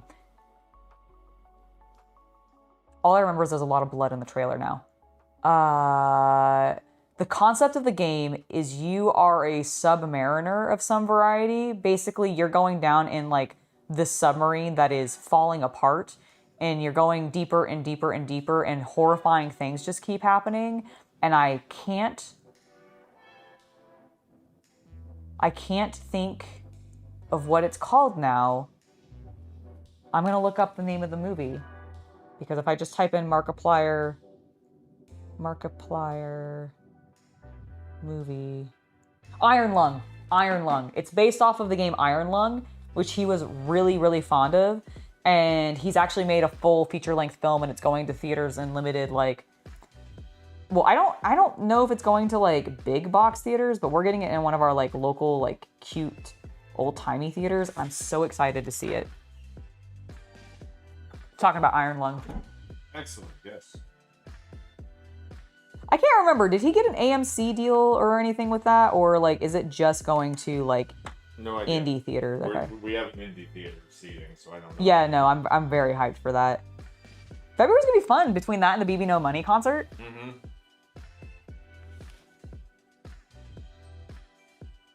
I was telling myself not to fuck it up, and that's why I got on that topic of conversation. Because I was thinking of the song of "Don't fuck this shit up," or fuck something fuck this shit up for me. Don't fuck this shit up for me. Don't fuck, yeah, it's don't fuck this shit up for me. Don't fuck this shit up for me. All right. We've rimmed them all. They're done. Huzzah! I have me. There's an alien. That's yours to paint. Wait, is it? Yes. Yes, because you claimed all of the mutants. Who's to say that those old hands are evil? They're not evil. I mean, they might be evil, actually. They kind of do come down and try to... Yes, they are quite evil. Okay. Well, you were painting all of the evil guys, so... I was painting the mutants. Yeah, no, there is a little bit of a delay right now on YouTube, unfortunately, and it does seem to be a little exaggerated than normal. Yeah, I do apologize. Somebody was seeming like they said they had like a huge delay. For comparison, it is, according to computer clock, 2:45 frame. So 45 minutes past the hour. Yes. Where you are. And so like maybe... Just hit 46. It just turned to 46, so there you go. That's the delay. Yes. And actually, speaking of the time, because I have now finished these, I figured I would take a break because when I come back, I'm gonna be building my little robot boys. I'm so excited to be building the Securitrons. Like, genuinely, I love them, and I was super hyped to see Victor. So I'm gonna take a quick, probably like 20-minute break, so I'll be back at 3:05, or your regional equivalent. Yes, I'll see you guys soon. Don't go anywhere. Make sure you guys get yourself some drinks and food for yourself if you want it. I would highly encourage that, but otherwise I'll be back shortly and we'll continue to, well, we're not gonna be painting, we're gonna be building. But we're gonna be continuing to hobby. Because this is hobby night. Anyways, I'll see you guys very, very soon. Be back in 20 minutes.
Hello, hello, hello, everybody. I have... Was that loud enough? Was that loud enough in your minds to draw your attention back to the screen? That's my goal every time I come back and I'm loud like that. On a side note, we got some 3D sculpts of colonial marines and civilians on eBay. Dude, man of action, that sounds awesome. Oh, and you scored a lot of Kaiser's Legion and NCR as well? Heck yeah, that's great. That is great.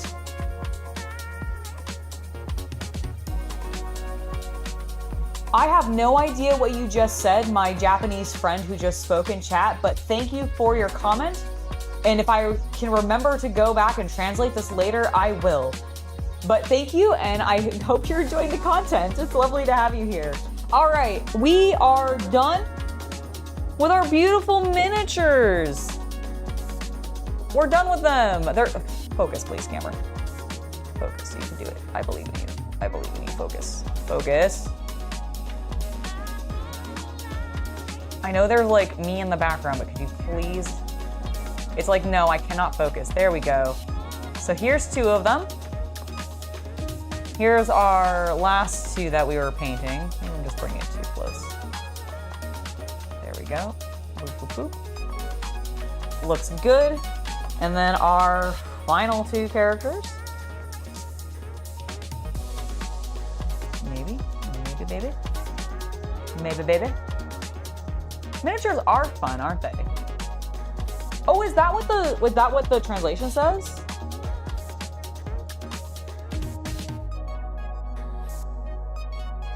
Or are you just saying that because it's true? Because I agree, miniatures are fun. Okay, I am going to take a moment to I'm gonna close this shot for a second because I actually just want to drag this table over here so that I can, oh my God, that was way bumpier than I meant it to be. It's because it's on a material that does not want to move. And I'm gonna put some of these paints away because I am not going to be painting for the remainder of stream. The remainder of our stream is going to be focused on building my next painting project, which is still very much Fallout related. However, instead of painting fleshy human meat bags, we're going to be painting metallic robot friends. And I love metallic robot friends. Oh, you're saying it? Excellent. Thank you. I believe everybody has the potential of being able to hand paint anything that they want to. And I legitimately mean that. It simply takes a little bit of practice. But if we do stick to it and we all practice, then I think we are able to accomplish a lot of different things. And frankly, I have been practicing for the last at least 5+ years, pretty consistently. And I like to believe at this point, I've gained some ability to achieve the results that I want to see out of my stuff. And I think we're all genuinely able, or are able, oh my God, words are hard. I think we are genuinely all capable of achieving what we want out of our miniatures and out of our toys and out of anything else that we're working on. So if you've been holding yourself back, anybody out there in chat or anybody watching this in the future as a video on demand, don't hold yourself back. Go for it. I know you can do it. I know that you can do it. Plus, I want to see him. Hello from California to you in Brazil. How are you doing? Hopefully you're having a lovely day or night. I don't know. I guess it's a nighttime because you said good night. So maybe it's evening for you. Well, good evening to you, friend. Happy New Year, KO Joe. Happy New Year. All right, we've got that cleared up. Okay, I think I have a nice big open space that I can work on now. I'm gonna go ahead and add my Kaiser Legion and Vault miniatures. Painting always terrifies you because there's no redo button. I completely get that. But I would also say, technically, you definitely can redo them because you can definitely paint strip them and start back over. But there's definitely ways for you to fix mistakes if you do feel like you make them without having to start from scratch. You just have to build up your confidence in being able to do so. And as soon as you do, I guarantee you, you will be able to be painting so many more miniatures and you'll find, I hope, a lot of joy in it as well. Said, welcome back. Oh, thank you. Thank you. I appreciate it. I'm happy to be back. All right, let me get these guys over here. I'm just trying to collect them all together because that way they can look cool in the background. Not that you'll be able to see them. They're quite small. But we got our Legion. We've got some super mutants and their dogs and a death claw. And then we have another actual dog and a bunch of just pitiful humans. Little humans. All right, guys. All right. This is what we're building next. Look at that. Securitron. Little enforcers. I love it. Oh, I forgot to look this up before. So I'm going to look it up now. Is there a Victor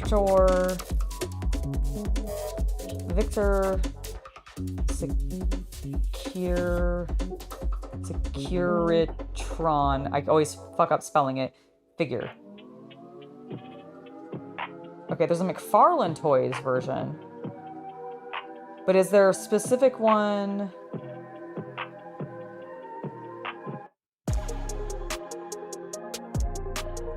I don't think there is. So I think I would just use this guy and paint him appropriately. So Victor has the X's. So he doesn't have his guns open. So So I think we will absolutely paint this fella with the guns closed. We're gonna paint him as Victor, and then we'll just do this one as one of the military bots, as if House won, because I normally let House win. If I don't do a yes man. All right.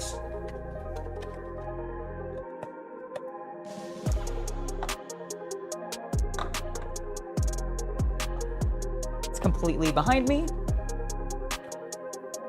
Boop. There we go.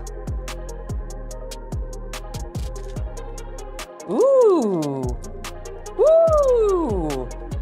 They're bigger than I was anticipating. They're on real big bases too.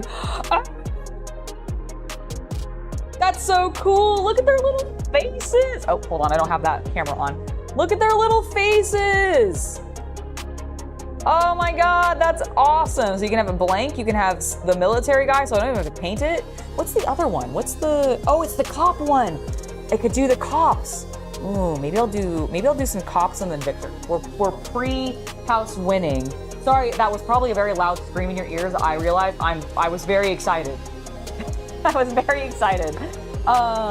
Sick. Okay, and then we have, what is that plant? One of the probably plants you pick up in New Vegas. And then that's a cactus. One of the other lootable things. I guess, ooh.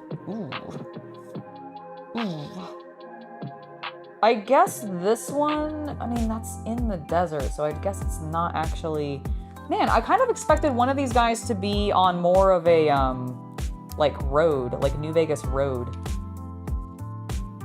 vibes, but apparently not. I don't have any clippers. I don't have any clippers. Where are my clippers? Clippers? Clippers. I mean, I could use knives. Oh, I see one. Actually, do I have it back here? Nope. All right, let me get the one behind y'all.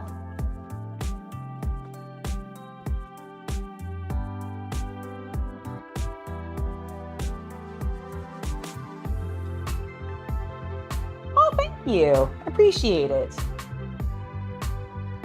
I've been trying to get back to my my workout routine, honestly. I've been trying to get back to my routine. It has been killing my legs. OMG, has it been killing my legs. But that's why we gotta do it. Gotta build that strength back up. All right, I also need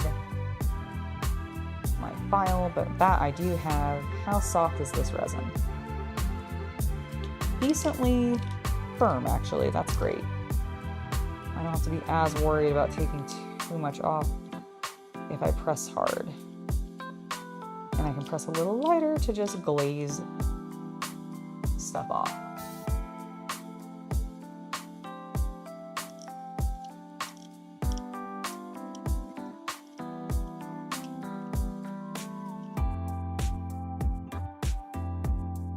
Okay, so this is, I see, they both start with the open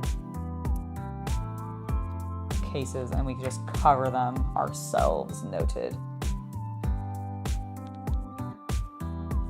I definitely will be getting more of these Securitrons because I'll probably want a little bit more of an army of them. Not actually, like, but a squad of them.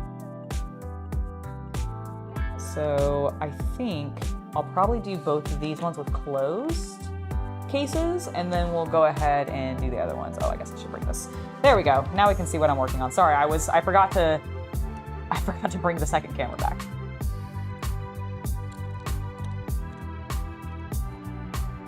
Oh! I also forgot to lower the music. There we go. I lowered the music. Maybe that meant my scream wasn't nearly as loud as I expected, and we didn't actually blow out anybody's ears.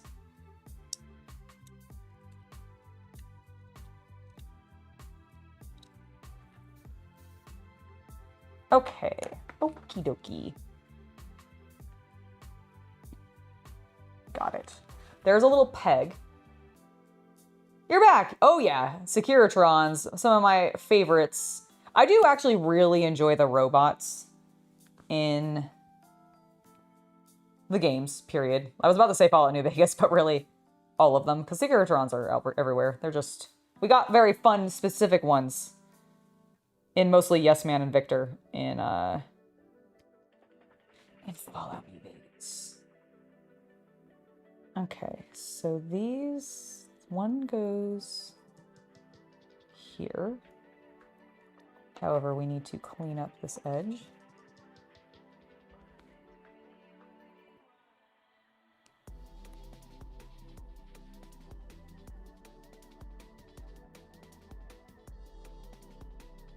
Okay, I think we got it. I'm gonna be very careful because I don't want to chip anything or like shave things down too much. However, I think this will now... Does it just sit over top? Or is it supposed to go into? Okay, I think it just sits over top. Man, this was... Okay, one of my issues with resin is sometimes it just comes out immediately already fucked. Sometimes it's immediately already damaged. Like this thing had a chip in it already and I've been trying to clean it. I think I can clean it up. Hope I can clean it up. I think I've at least done it well enough that I don't think I'm gonna mind as much now. Like I don't mind it being a little messed up. Does it? Okay, I do think it just sits there.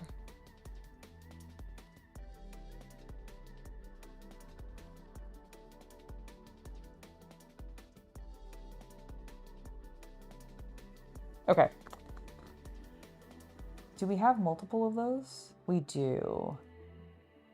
Man, I hate the way they could. I hate the way they connected it to these little resin pegs.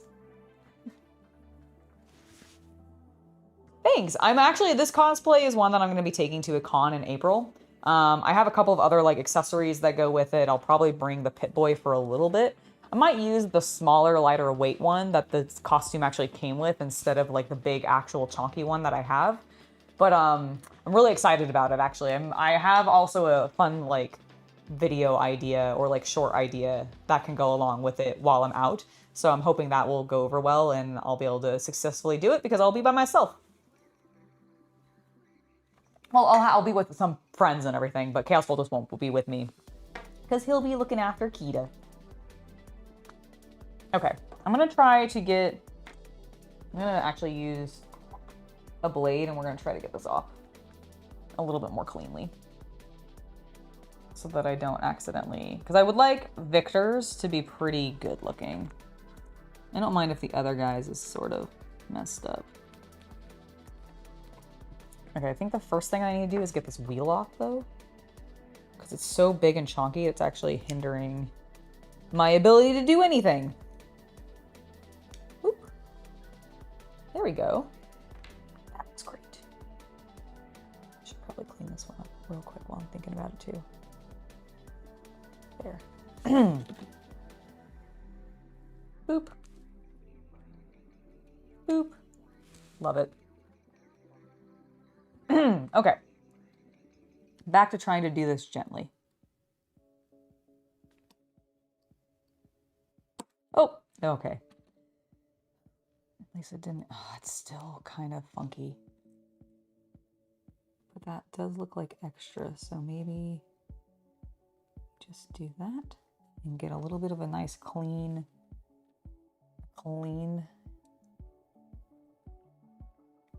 Yeah, that worked a lot better. Okay, that's Victor's. And let's do the other side.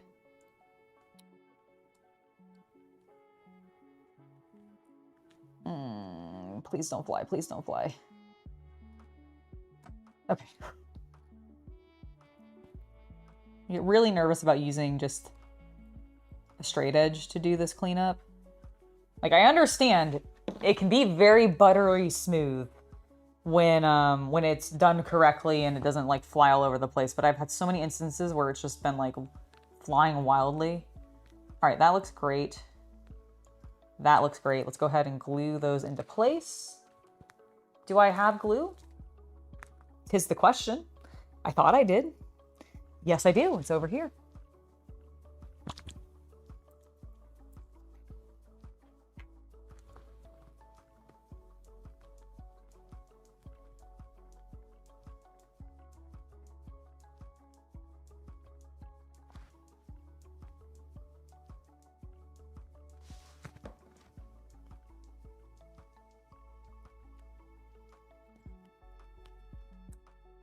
Stuck to my fingers. No.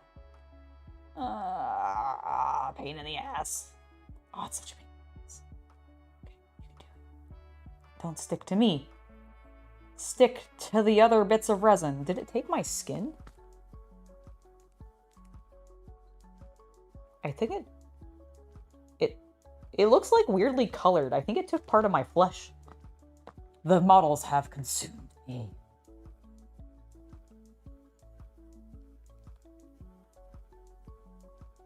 Okay.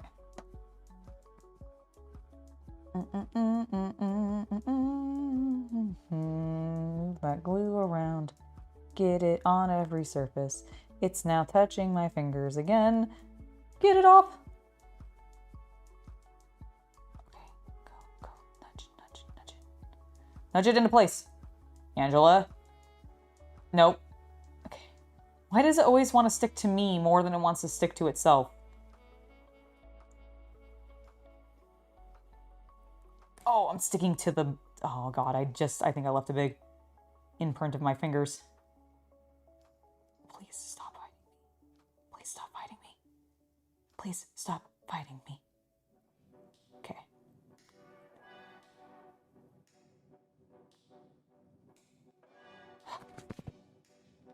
Don't touch it. Just leave it alone for a moment. Good evening, Graham. How are you doing today? Also, thank you for subscribing, Curtis H.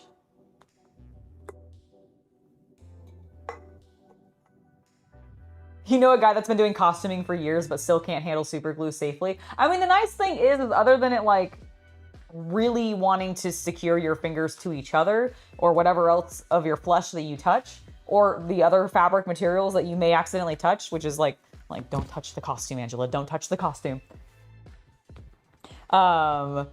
It's not really that dangerous, but I get what you're saying. Okay, so we have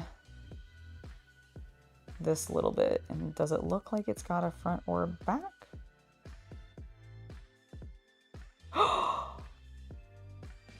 Oh my God, what a fun detail. Oh, but that doesn't make sense. Is the wheel from H&H Tool Company? Check this out. I don't know if you'll be able to read it. Will it focus enough for you to be able to read it? I don't think it will. Okay, so on this wheel, it has written on it twice, and it says H Tool Company. It's on both sides. That's so funny. Can I make you see it if I do this?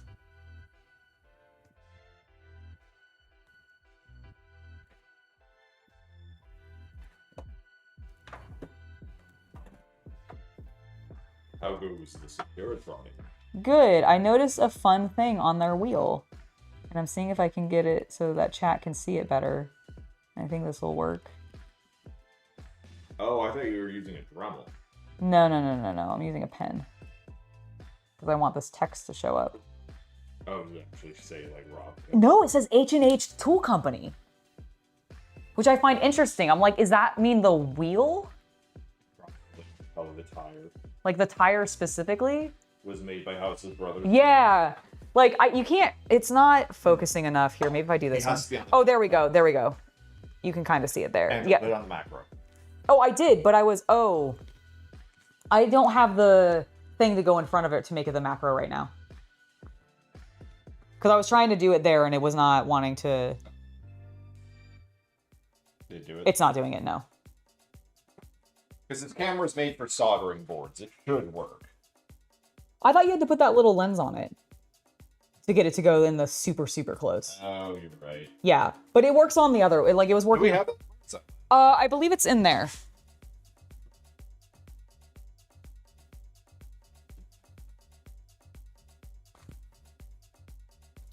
Here. Now show it.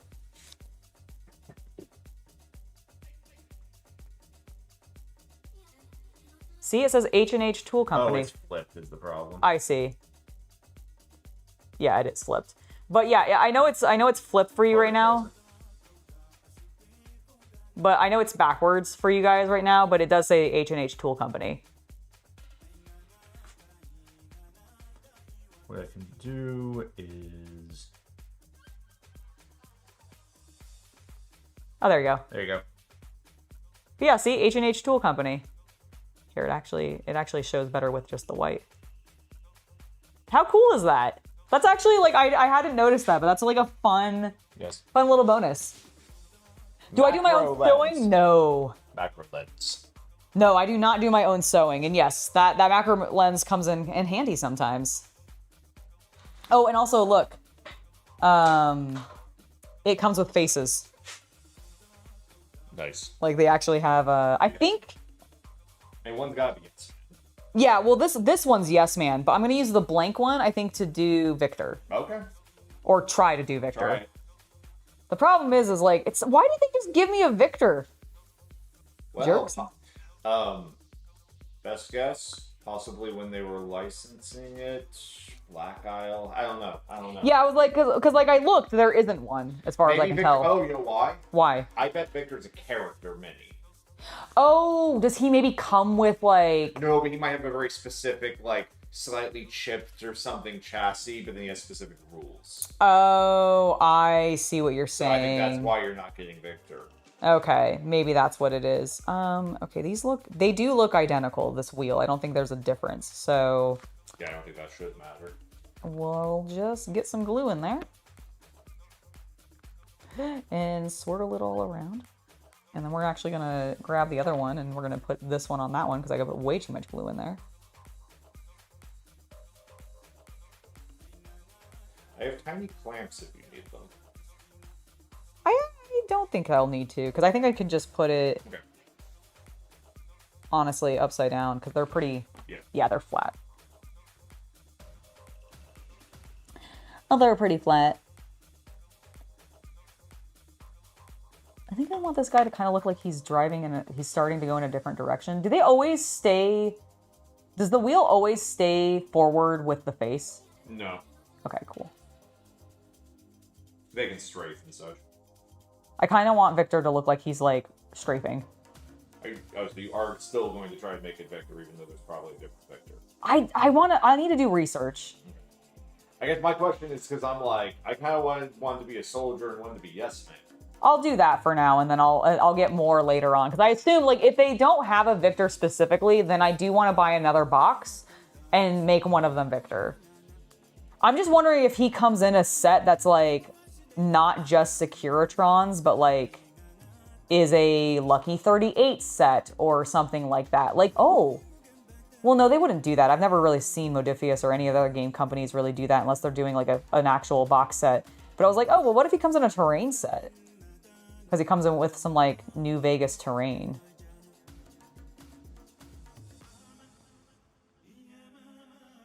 No, there hasn't been. Okay.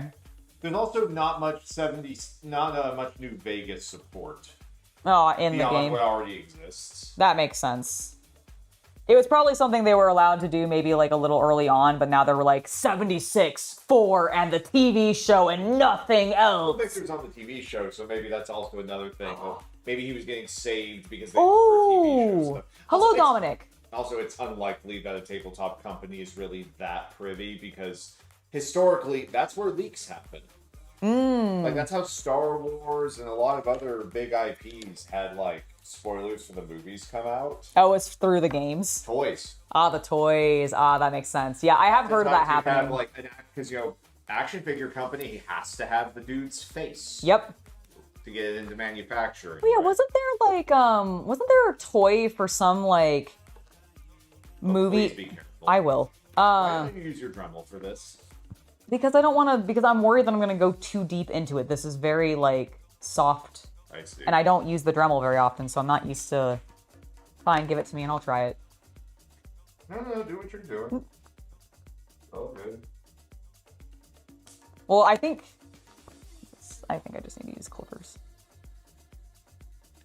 Yeah, I haven't gotten used to the Dremel yet, and so I don't know my control, and I don't want to, like, mess up and dig into the resin too much.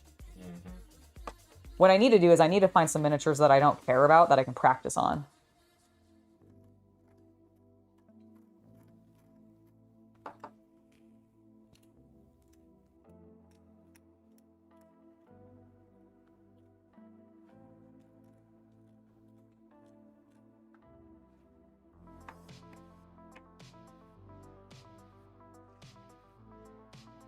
Ooh, you got a 1/14 scale RC glow racer lighting for McQueen. That's awesome. That's awesome. Sounds great.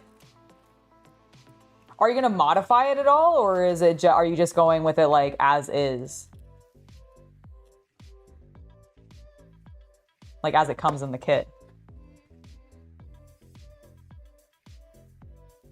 Working on the truck. Yep. Yeah, because now that I've cleaned it up, I think I can practice on this edge a little bit.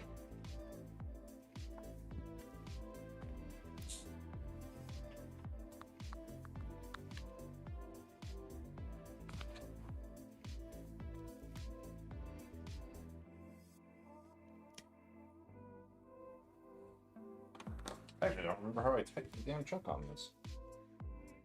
Normally, I thought that, like, don't you normally, like, pull the... Yeah, and it's not doing It's not doing that? Okay, then I don't remember. Yeah, ignore me while I... Yeah, no problem. No problem. There we go.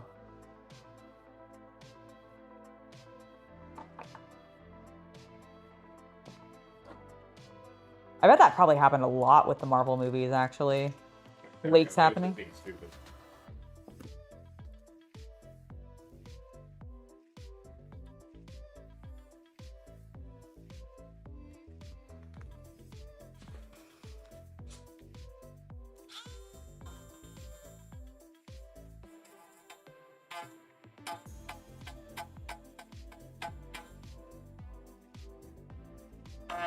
Tilt the base away from you.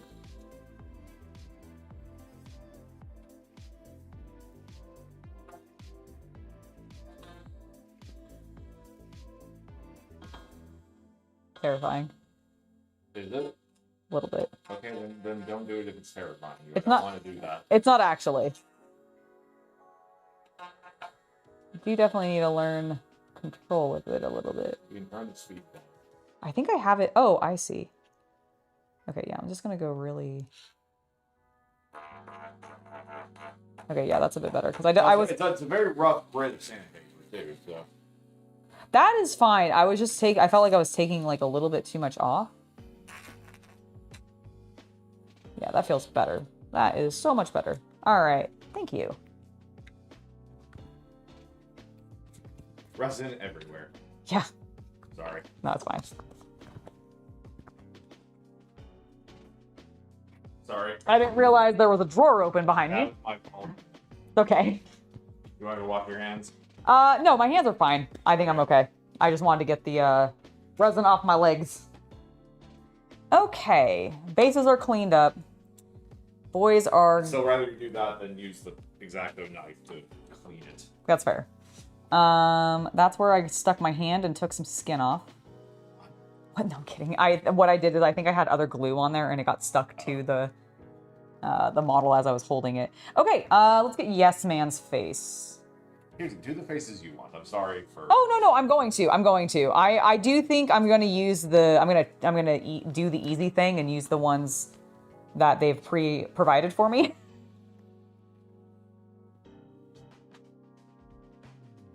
Excellent. Okay, I do think I want to clean up that a little bit. I do love that they give you a Yes Man face, though.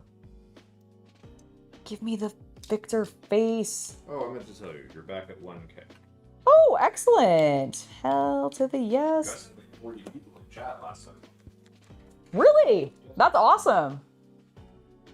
You keep in the packaging when you push the button on his roof, he lights up. That's awesome. Oh, very cool. Very, very cool. All right, let's not use an ass ton of glue this time again. We used so much last time and it just spilled everywhere. All right, Yes Man, there you go. Look at his little face. Focus and stop looking in the background. Damn it. Damn it, Janet. Oh, it's because we had the macro on and it's now... There we go. Look at him. He's so cute. Hey there, buddy. I love that canonically, I do think he eventually can tell you no. Like, he learns how to say no. You're back from picking Jackson up? Excellent. Welcome back.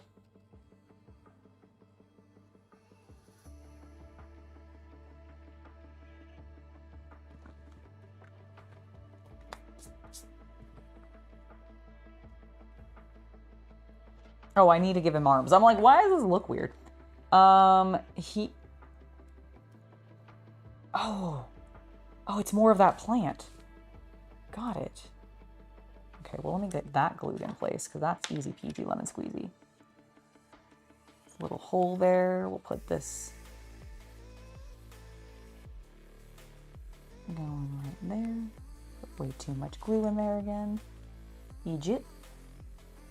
And just use the stem to pull some of that back out.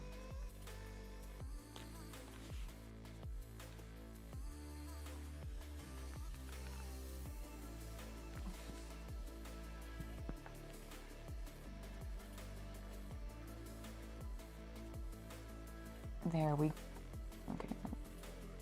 We're just gonna hold it in place because it's a little wet.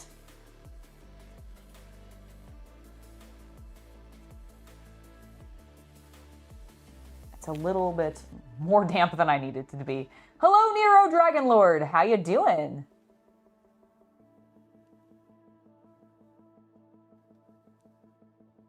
You know, I'm not actually super familiar with Jada Toys, unfortunately. The only toy company that I'm, like, really familiar with is, well, there's technically, I guess, 2. Maybe 3, but most of them are, like, because of Warhammer action figures. So if Jada hasn't done any Warhammer action figures, I'm not sure I've looked super deep into them. But I'm really fond of Joy Toy. I'm okay with Hasbro, and I'm okay with McFarlane. I don't love the McFarlane toys generally, although I do know that they've done some Fallout ones, and I want to look into see how those look. But I'm not ever impressed with the paint jobs on the Warhammer action figures from McFarlane, but I really like the paint jobs from Joy Toy. But yeah, Jada, I've not actually seen or experienced their models or their toys very often, so I can't actually give you my opinion on them.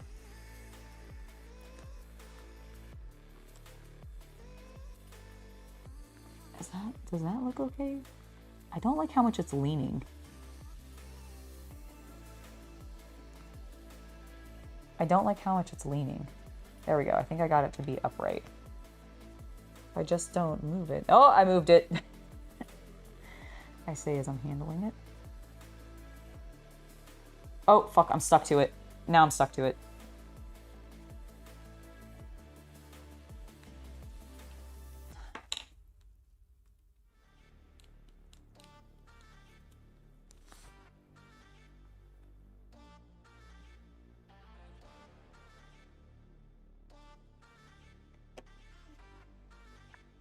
Please stand upright.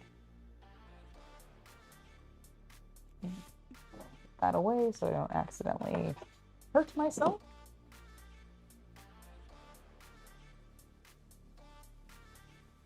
Hollywood Rides. I'm not familiar with that series, unfortunately, Dominic. I'm so sorry to say. Happy Friday, Gunpla! Freemaham, how you doing? There's no problem with getting us off topic necessarily. What's my Cody Rhodes versus Drew McIntyre prediction for the night? It's for the belt? Ooh, and Cody, I'm assuming, currently has the belt. Drew's the one going for the belt. Confirm that for me before I give my opinion. The Securitrons are going quite well. We have Yes Man, which is a very specific Securitron from the games. He's one of your endings potentially.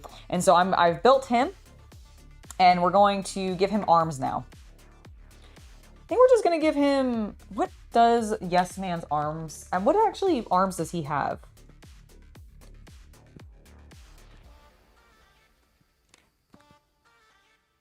Let's see.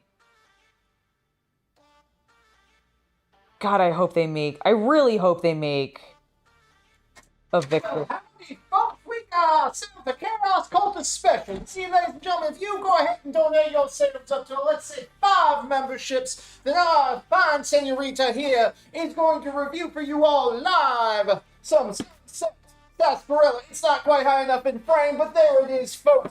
For 5 gifted subs. She will do that. There you go. Have fun.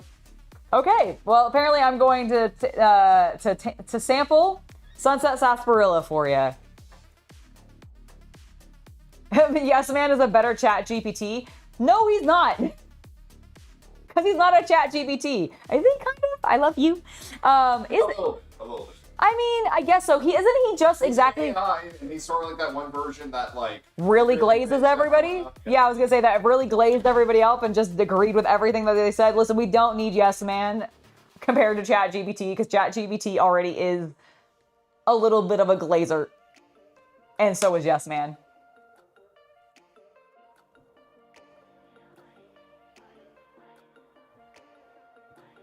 Okay, so... The problem is I haven't been watching enough, so I have no idea what, here, I'll leave it there so you guys can see it. 5 gifted subs. I will taste, for the first time ever, a Sunset Sarsaparilla and give you my grand opinion of it. But when it comes to Cody Rhodes versus Drew McIntyre, I mean, honestly, I hope Drew wins. I hope Drew wins. Like, I hope that...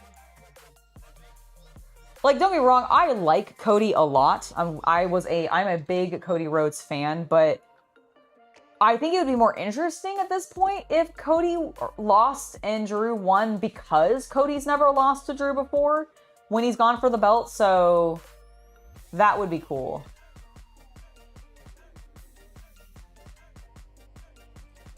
Got it. And yes, Fallout fan and pro wrestling.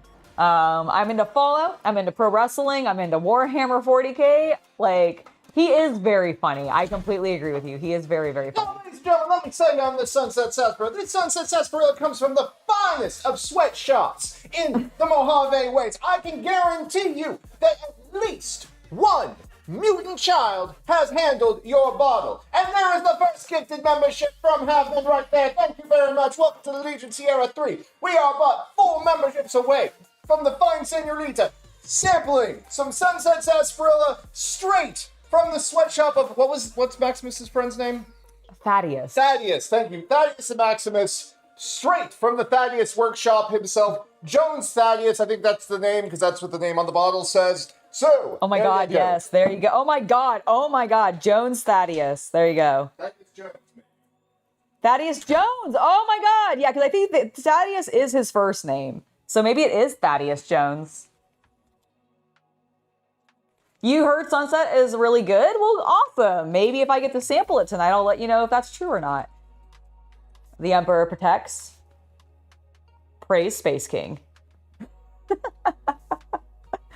Okay, I was looking up Yes Man. I have Victor on my screen. I need Yes Man.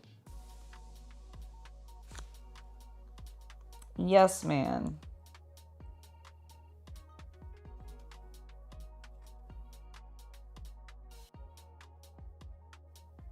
Okay, how annoying. Are these supposed to be, they haven't given me any grippy hands. Why would you give me a Yes Man face and not give me actual grippy hands, you sons of bitches?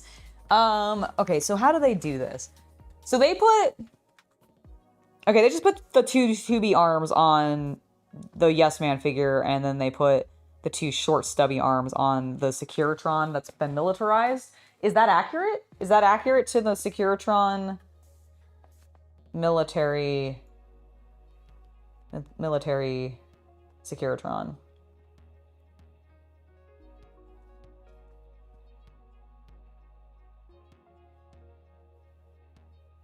Can I please see them in the game and not just everything else? How can they not?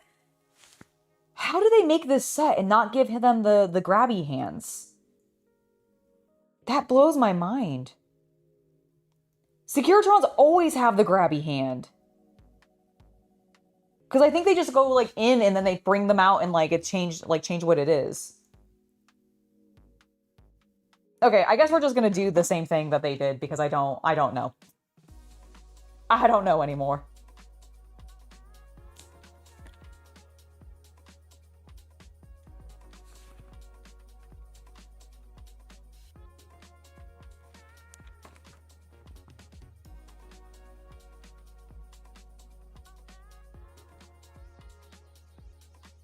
Did any ghoul or mutant children die making it? Thankfully, no. And I actually confiscated it before they were able to open it, because technically Thaddeus was simply having them open all of the sodas and drink them. And some, I guess I'll like just dump them out, because all he wanted was the caps. It was a money laundering or money farming scheme. Oh my God, he was doing Fallout Bitcoin. Not actually. Oh my God, could you imagine though?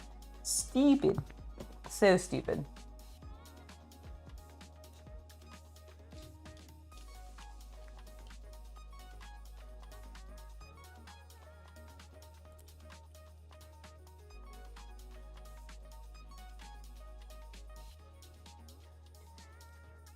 Does he want to scream at you? I mean, he is programmed to just be a swell guy. And so very helpful. He does eventually also progress to the point where he is no longer yes-manning the courier every single time. From my understanding, like, if you choose that ending, like, he will eventually, I think in the credits, doesn't it, like, say that he eventually is, like, able to say no?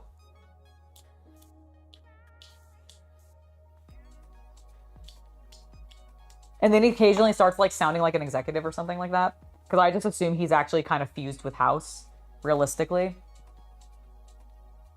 What scale is the kit I'm building?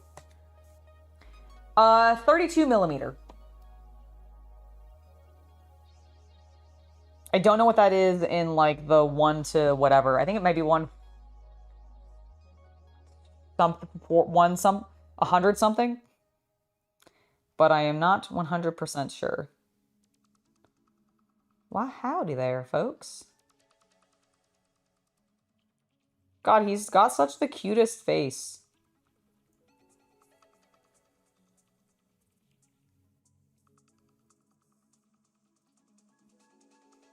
He has really cute face. He can be passive aggressive. Well, who can't be?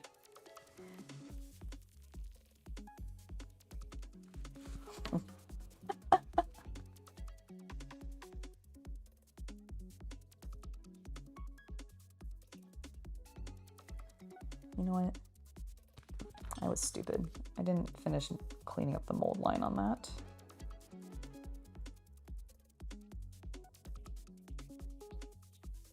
But thankfully, once the glue is dry, it's actually pretty secure. I can probably just scrape it off here.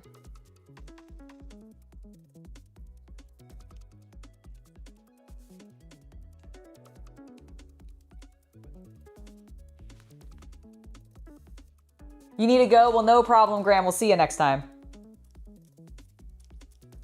Thank you so much for stopping by and hanging out.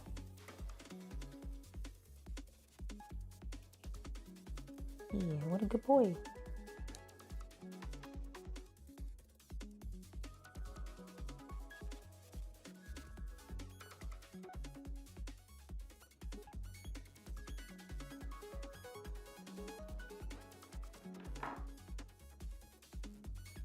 Please get off. There we go. I accidentally scraped a little bit of the glue and it was sliding down and I didn't want it to get stuck on this tool.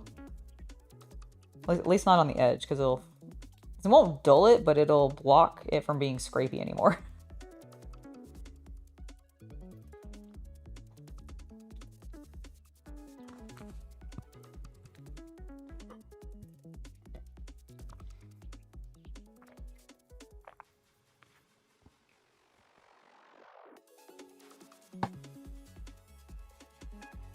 Oh my God, put it where it belongs, Angela.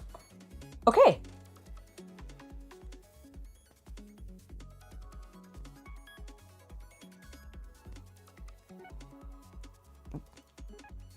Focus, damn it.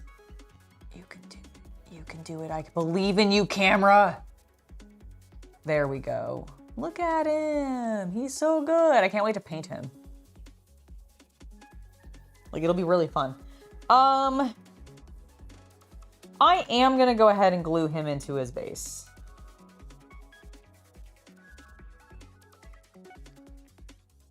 I do think I'm going to do that.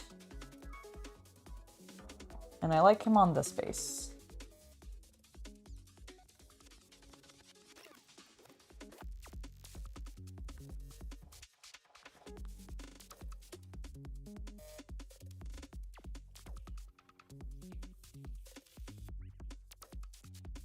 Ooh, very nice. Yeah, honestly, they are pretty well detailed miniatures. I completely agree. I know you're gonna keep the Lightning McQueen in its packaging, but like, I'm a little sad about that because then you're never gonna get to actually use it as an RC car. And that sounds so fun. You'll never get to play with all those fun lights or anything. Are you gonna buy like maybe a second one so you can play with it, or do you strictly collect to keep them in their boxes? You've been playing more of Fallout New Vegas, and Yes Man is just one of the best NPCs. You love the dialogue being influenced by your decision and not in the surface way like Fallout 4. I completely agree. I really, like, Yes Man is, like, if I don't tend to go the house ending, I tend to go Yes Man ending.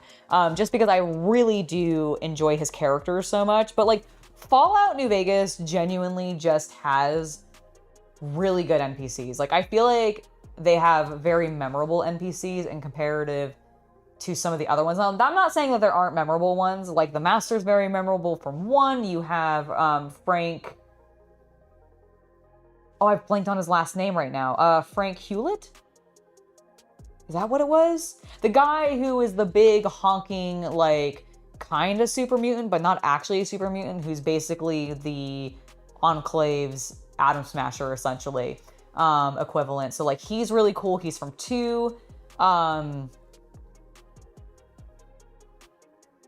don't actually, like, 3 is the one where I'm like, I know there were some pretty standout characters. I don't remember them very well. Like, I remember more of the characters from 4, but mostly because I found them very annoying and not because I liked them. 3, I just don't feel like I liked my father in it, but beyond that, oh, and I guess I liked, like, Baby Maxim. Like, I remember him from it, but, like, beyond that, I don't know. Oh my god, Boone was great. I ran with him so often. Like, that, he was the NPC I hung out with the most. Because he was the guy who I ended up having just come around with me 90% of the time.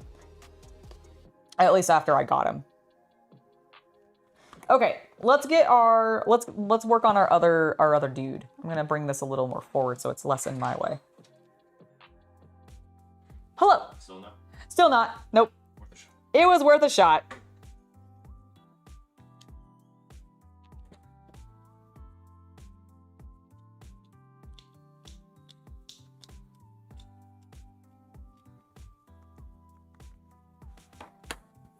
See, I need to play 3 again, because I also, like, I don't remember Riley's Rangers. Like, I'm sure once I'm playing it, I'll be like, oh my god, now I remember all of these people that everybody was talking about in chat. But, like, right now, I'm like, it's been so bloody long since I've actually played it that I'm like, I don't remember anybody. The only person I legit remember is my dad, because I'm one of those people that, like, I'll restart the game multiple times to, like, reset my stats, and I like doing the intro sections, so I will legitimately redo them. Hold on, I'm struggling. Please. Shift a little bit over. Okay. I think that'll be okay. I'm a little irritated that there's a gap because I didn't center it well when I dropped it in there, and this glue, like, immediately like just sticks to things, but it'll be fine. I will not cry. I also hope we get a 3 remaster. Like, I hope we get a 3 remaster, and I want a remake of Fallout New Vegas, where the remaking portion is just them finishing the unfinished stuff in the game. Like, I don't want them to change anything other than updating the graphics and giving us a higher fidelity, but I want, like, I want that Kaisar's content to be in there. I'd love the date with Kate, or not Kate, the date with Cass to end up being in there. Like, that would be fun.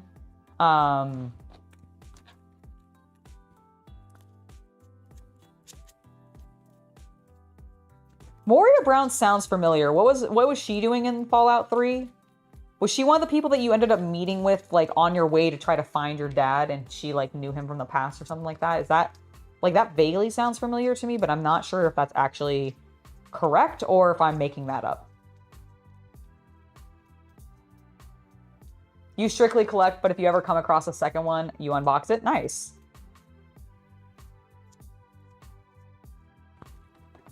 Very cool.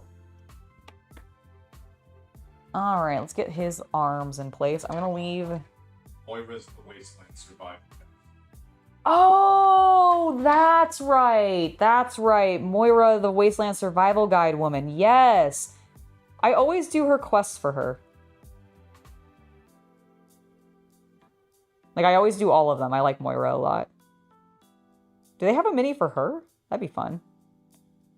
I don't know how many of the actual named characters they do miniatures for. I need to look that up. Like, because I know Modifius has a ton. Like, a ton of Wasteland Warfare miniatures. And I know there's going to be more because they have, like, Fallout Factions, which released last year? It's new, because it only has the one box set, right? And then they just are using the miniatures from this game for both. But I thought it was, I thought it came out last year. Maybe it was 2024, but I'm not sure. Yeah, the vendor that wanted you to experiment for, yeah. No, I remember now. I just could not, like, I was like, it sounds familiar. But I can't recall. All right, and we're gonna have the Securitron right here. Oh, I forgot to put their antennas on. Oopsie daisy. Well, that's easy enough to add in. Are you sitting flush enough? I don't actually think you are. Sir, get that glue off of your base. And by base, I mean your bottom. Because I did not clear that enough to make you actually sit into that hole flush. Boop! So much better. Definitely a clean surface that we're working with now.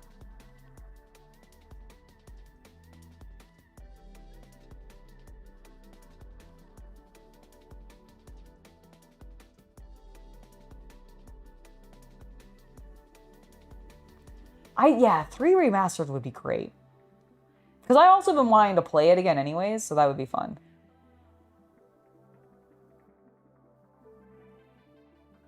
It's very interesting to me that both of these Securitrons are in desert bases, when I feel like, especially the like normal policeman one is predominantly on the streets of Vegas, is it not? Why didn't they give us a Vegas street base? Where's my Vegas street base, damn it? Oh my god, he fell. Okay, well, that didn't work like I wanted it to.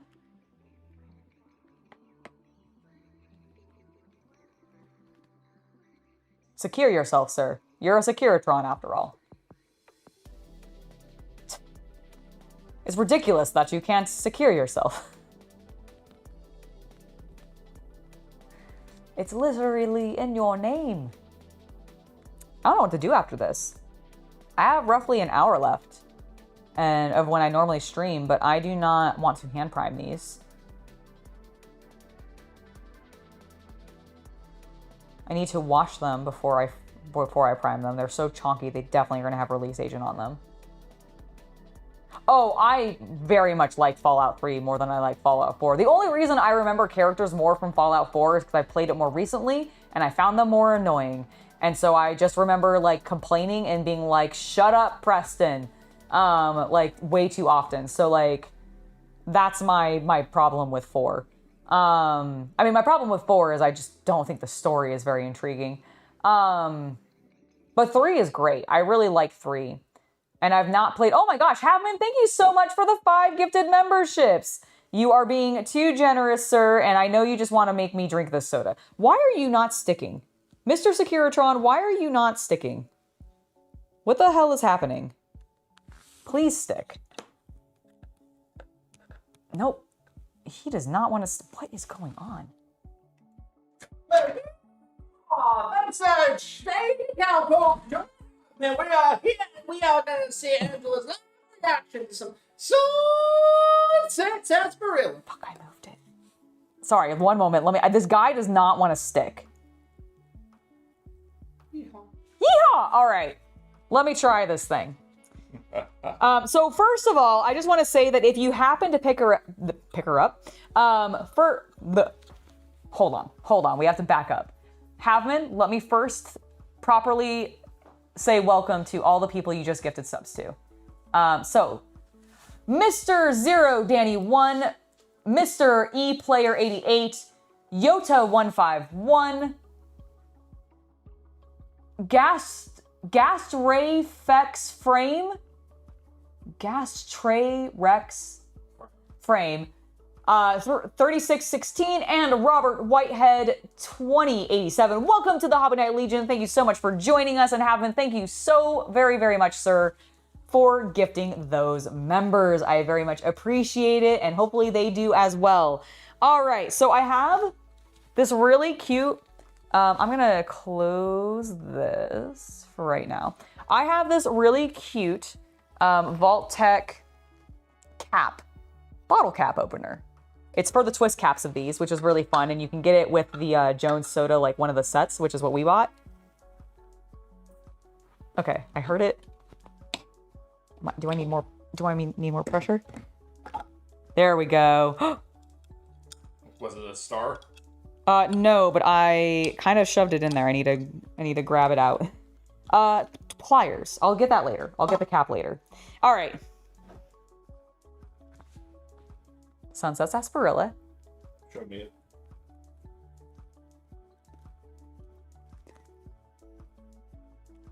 Oh, it smells kind of cream soda-y. It actually smells kind of cream soda-y.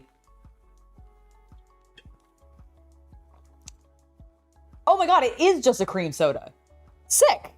That's delicious. I actually really like that. I was told originally that this would be a little bit more like root beer. I thought it was. It's not. It's cream soda.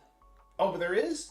No, there is a root beer too. Is there? Because I smell it definitely. I can't. I do not smell it. I smell cream. That is a cream soda. Okay, so my view on that is it's half cream soda, half root beer. Is that what it is? Yes. You know, there is a faint. I do smell a little bit of the ginger, like the ginger beery vibe. Maybe that's what it is. Maybe instead of it being root beer, maybe it's ginger beer mixed with cream soda or something like that. It's quite good. Recent question in chat: what do you get with membership other than our appreciation? Yes. You get, in the end of our edited videos, a thank you shout out at the end of the video, but really the main thing that you're getting from it is you do get access to the Hobby Night Discord. Yes. It is membership only, and you only get access to it through here or by being a patron member. Both work. So make sure you have Discord hooked up with your... I'm watching this. Discord hooked up with your YouTube. Yes. I think I just got it too pressed in there, and I'm just trying to loosen the prong so that I can then... I don't know if you needed to, like... I didn't realize I put more pressure on it than I thought because I didn't think it had popped the first time. Can I see your Leatherman real quick? Because I think it has a good set of, like, pliers. I'm gonna go get it. Okay. Do I have one in here that's, like, small enough? Not that I see... I think my actual small plier set is upstairs still. But I think now I've loosened it enough. I think I should be able to just, like, wiggle it. These are narrower than my Leatherman. Oh, perfect. This is actually exactly what I was hoping more for anyways. Yep, there we go. Excellent. Yeah, I smushed it in there a little bit more than I meant to. But now I have, like, an actual legit popped off of a soda bottle cap. If only... So my one thing, I wish... Point it out to me. Hold it extended out. Lower. Hold it lower. Your only wish. My only wish is that they had made some of them star caps. I think some are. Oh, are they? Is it supposed to be inside? Because there's just a QR code in all the ones that I've seen. Okay. Dude, if there are actually some that have star caps on it, that is super fucking cool, and I'm so jealous of anybody that got one with a star cap. There are some cream soda root beers. Oh, okay, well maybe that's what this is then. From the folks at Jones Soda, Sunset Sarsaparilla, established 1918. So what I understand now is that Jones Soda is operating a child labor mill under the supervision of one mutant Thaddeus. Yes. Oh, I want to read actually what it says on the bottle. It says, hold on. I can't believe y'all have a dog. Howdy, partner. Quench your thirst with... Sorry. Howdy, partner. Quench your thirst the old-fashioned way with this ice-cold bottle of Sunset Sarsaparilla, the legendary Wild West flavor cherished across the Mojave since 1918. And don't forget to keep an eye out for those elusive Blue Star caps. One day, fortune just might smile your way. That's why I'm like, did they do something? They must have. Because it's telling me on the bottle, actually. Like, check this out. It actually tells me on the bottle, save Blue Star caps. So we ordered ours online. Like, we ordered through Costco's website. Yeah, I went online and ordered it through Costco's. Like, I actually was, like, in the app to do it because I'm a loser and have their app. And so, like, that's how we got it. Because I have not seen it in my local Costco either. I had to order it. And it might be one of those things where, like, they have a bunch, but, like, they only sent it to certain places, and it's mostly in their warehouse. Like, the one that they ship from, like, the distribution warehouse. So, if you happen to want them yourself, my recommendation is to go through Costco's website. And I do, unfortunately, think they are a Costco exclusive. Yes, go ahead. I also do not have that. Okay, well, then maybe just try ordering it through the app. Because that's how I had it. That's how I was able to get it. But yeah, it's pretty good. Like, my problem is cream sodas I enjoy. But after a while, the flavor of them starts to be like, oh, this is a little, like, heavy in my mouth. And the same thing, honestly, with root beer. Like, I have to be in a very specific mood for root beer or cream soda normally. But this is pretty refreshing right now. There's a local place that I go to that has, like, some local brand of, like, made soda or something like that. And they have a cream soda that's, like, just a pure cream soda. And I've really been liking that. So it's sort of been something I've... Oh, the one at the burger joint? Yeah, the one at the burger joint. I've been trying to, like, kind of work that a little bit into my... Oh, when I go out to restaurants, instead of necessarily getting, like, the really bad stuff for me, maybe I'll try going for, like, cream sodas or such when it's available. I mean, I think those are just as bad for you. The thing is you don't drink as much of them. The problem with normal sodas, particularly, like, for people like me who drink a lot of Coke. Or me, like, who drink a lot of Mountain Dew. Yeah, is we have it to that point if we can drink it like water, right? Whereas the cream soda, I think because it's a little heavier and all that. It is. It definitely is. To, like, imbibe, a third of it. No, that does make sense. I forgot to give them their antennas, but that's the last thing I actually need to do on them. Now, Angela, you talked about the streaming and vacation schedule coming up. I have a little bit, but we can go ahead and talk about it again because there's probably some new people in chat and I should let everybody know. So today is the last day that I will be streaming for the next week. I am taking next week off here on YouTube. We will not be streaming at all next week on YouTube. We will be back on the 13th. Yes, we will be back on the 13th for our regularly scheduled content. There is a high likelihood that we will still be doing some Fallout stuff because what the hope is during the vacation, we're hoping to get a couple of practice games in of Fallout Wasteland Warfare and then stream that once we're back. Yeah, I would love to do a skirmish. Yeah, so that's my hope for that. So we'll be having some of that kind of content coming up probably later this month. Obviously, we're taking the break next week. I am streaming tomorrow, just not here on YouTube. So if you are of the adult persuasion and you like spicy things, then I encourage you to join my VIP page because I will be streaming on there tomorrow, and there is no other cost other than just subscribing to the VIP page. Once again, the VIP page. Yes, the VIP page, not my free page, but the VIP page. Because I will be streaming tomorrow starting at 3 p.m. I don't have 3 p.m. Pacific. I don't have a specific, like, what I have planned for you guys to distract me yet, but I'm definitely looking forward to it. I always have fun on those streams, and it's just a fun way for us to hang out. But I get to be in even spicier clothing, and I really enjoy that. So if you are, like I said, if you're into that kind of thing, you're welcome to join the VIP page and come hang out with me tomorrow at 3 p.m. Pacific time. And if you're not, that's cool too. No worries. I'll see you when we get back from our vacation right back here on YouTube doing our painting of miniatures and building things and having all sorts of fun. I'm honestly very much looking forward to this vacation. I imagine halfway through it, I'll be jonesing the stream, but I've been going hard this last like quarter, honestly, and I love it, but I am getting worn out. So Chaos Cultist and I both need a break. We also want to get some stuff done around the house. Like, I know technically it's not springtime yet, but we're both in that, I think it's time for us to do some spring cleaning kind of like mode. So that will probably happen. I want to get this space tidied up because it is actually legitimately driving me a little nuts at this point. And I know there's some space upstairs that we also want to organize. So there will be like a lot of cleaning. Yes, please do add a comment for the algorithm. I thank you for that. That really helps. Liking the video, liking the stream, commenting, anything like that really helps the algorithm go, hey, people like this. We should do more of this. Or we should show this to more people because people are enjoying it. So thank you. I appreciate that. But yeah, the plan is streaming tomorrow at 3 p.m. on the VIP page. That will go for a couple of hours. Then we will be back on the 13th, you said it was, right? Yes, Tuesday the 13th. So that will be our first stream back after the vacation here on YouTube.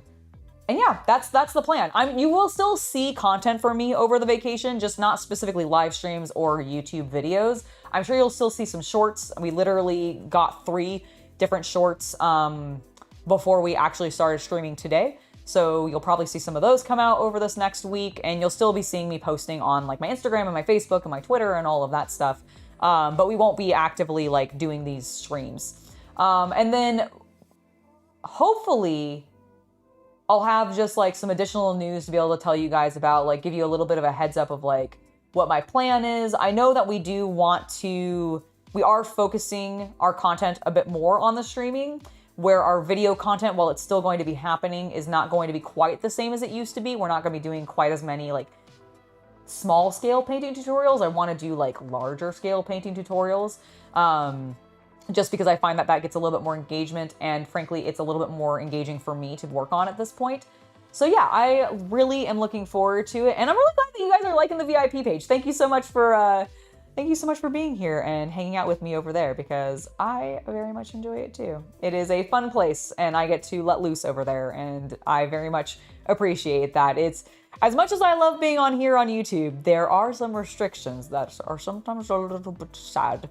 And I like to be able to express those places, other places. So it gives me a perfect place to do it. But yeah, I'm really looking forward to it. I'm genuinely very surprised by how much I enjoyed this soda. I wasn't sure, because like I said, when it comes to root beers, I really have to be in a mood for a root beer. But this is so much more cream soda to me that it really does not, it's not as bad. It is heavy though. I can't like chug it. I'll probably continue to drink it with my dinner, honestly, which I don't know what I'm doing yet. I'm scavenging. I just haven't decided what I want to scavenge.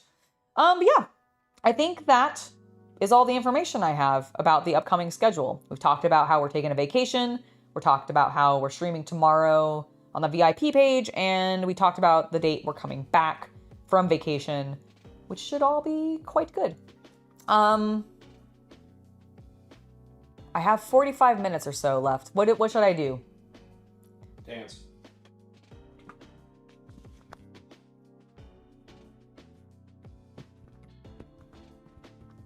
For 45 minutes? I mean, it'll be good exercise. Oh my God. I can't, I have to stream tomorrow, you know. I don't want to wear myself out physically. Oh, you want to know about the Fallout game we're trying out? So it's the game actually we've been painting the miniatures for. And if you've ever played any, like, really, I think like any tabletop war game, but basically the idea is you have the various factions, you organize them into groups, and you end up fighting each other on a battlefield, usually with some sort of objective. I watched one recently actually by Yogscast, although I don't know if it was on their main channel. It might have been one on their with one of their side channels where they do like their wargaming stuff and all that kind of thing. And they run like, I don't know if it was a scenario that Modifius wrote or if it was a scenario that, oh my gosh. There we go. Sorry, I was like inhaling and I choked on my own saliva. All right. I don't know if it was a scenario that Modifius wrote or if it was a scenario that the guys wrote, but it was really cool and very fun, and I really like the narrative element of it.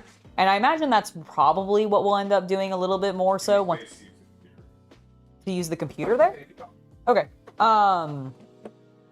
So I don't know if we'll end up doing like what exactly we'll run in regards to like the campaign or anything like that, or what we'll do for our battle. It probably will just be a versus battle. But I'm really looking forward to it, and I imagine it's going to play out pretty standard to most war games that you may or may not have played in the past. So yeah, that is a little bit more, like, I don't have the details because I haven't looked into the rules super in detail yet. Like, I've gone over the basics, but I haven't, like, dived into the finesse of the game to really learn more about that. Oh, do we have... There is one. I'm looking for it. Oh, we have a trailer for episode 4. How exciting.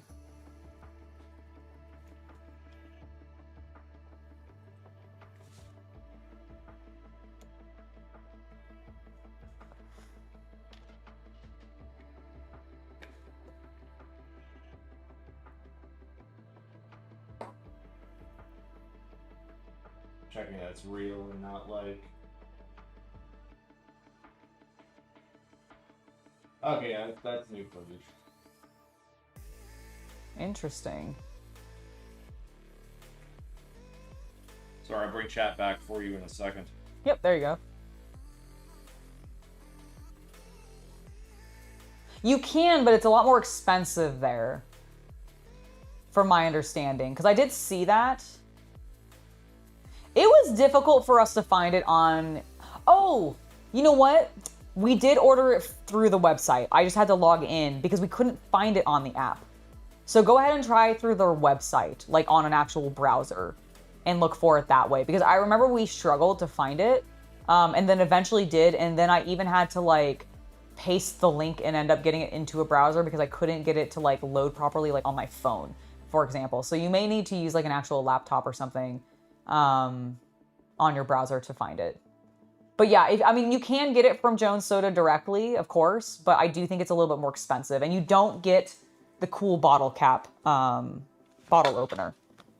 You do, however, get a cool like carrying case that is like branded like Sunset Sarsaparilla or whatever. But the one I got was a set, and it had like, I think it was like 6 of each soda in it. So it was Sunset Sarsaparilla, Nuka-Cola, which is or sorry, not Nuka-Cola, Nuka Grape, which is just a grape soda.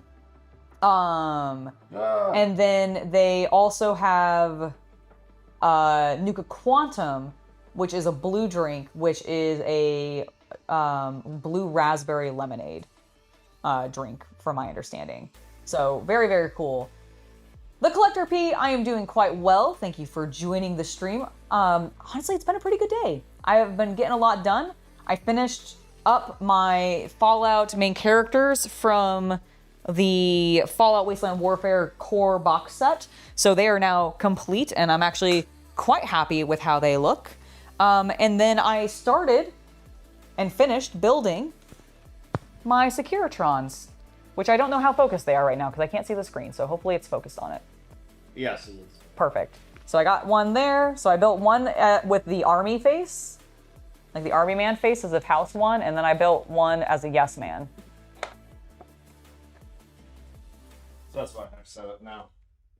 Ooh, excellent. Okay, let's go ahead. Now, they will not be able to hear audio because you know that... Yeah, it's really weird. My laptop does not like... I will try for a short period. Hopefully nothing crashes. If the stream freezes, we'll be back in a minute. Yes, I'm going to make Angela nervous now. You know it? Uh-huh.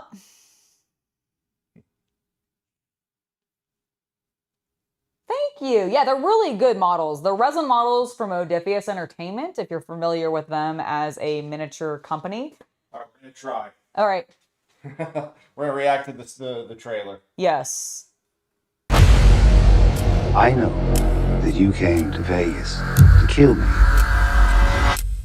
Did you not? Okay, so that's There are worse people who are out there. Let's go! Yeah. In the Lucky 38? Yeah, it seemed like it was in the 38. Unless I can stop it.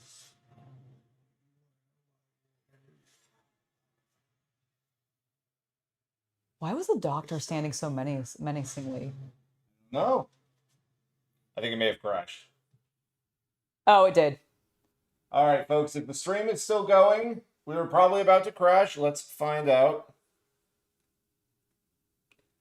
I'm just going to remove that. And the stream still says it's going. Yeah, we're fine. I think we're fine. It's just it cut out on the music. Yeah. Or on the ad, so. Oh my god. Yeah, I think it's just trying to like. Some Mac laptops do not do well for streaming. Yeah, I don't know. Like, I need to honestly. I need to get or I need to see if my old. I think it wasn't. I think that we stopped using it for streaming because it was like chugging. No. Yeah, we know. Sorry about that. Yeah, I don't know why it's purely an OBS on Mac problem. It's so everything would work. Everything else worked fine. Yeah, exactly. Like, and if we had been on my PC, it would have been totally fine, I imagine. But like, we're not because we're in the garage, so I need my laptop. Although maybe this just means that like sometime early this year, I need to invest in like a purely just Windows. I might be able to get like a sub like a relatively cheap. I don't know what the like your prices are. I don't know either, but like we could probably get a PC laptop. That's entire point is just to be a stream deck. Yeah, like honestly, I would maybe even just leave it. Well, it would be down here, but I would only use it for streaming. Yeah, put on a media cabinet or something like that. Exactly. Not invest in it in any like gaming kind of way. No, I do not need it to be. Oh, Biggie, hello, welcome. Welcome to the stream. Welcome to the channel. It's right there. Can't see it. Okay, thank you. Biggie, you're great. You were performed at my first live show in like a decade. Thank you. Got me back into wrestling. It was when you were Intercontinental Champion. You tag teamed with Mark Henry. Was he tag teamed with Mark Henry? Is he tag teamed? No. I thought he was. I thought Mark Henry tag teamed with Xavier Woods. Oh, that's right. That's what it was. Sorry, I think that was. I was getting Cesaro and Jack Swagger. Yes, when they were the real Americans. Oh my gosh. Because when you're in Oakland. Funky Forms, thank you for subscribing. Because when you're performing in Oakland, California. Yes. You have Mark Henry and Xavier Woods go over the real Americans. Let's be honest here. Absolutely. Very much so. With Zeb Colder. Exactly. Oh my gosh.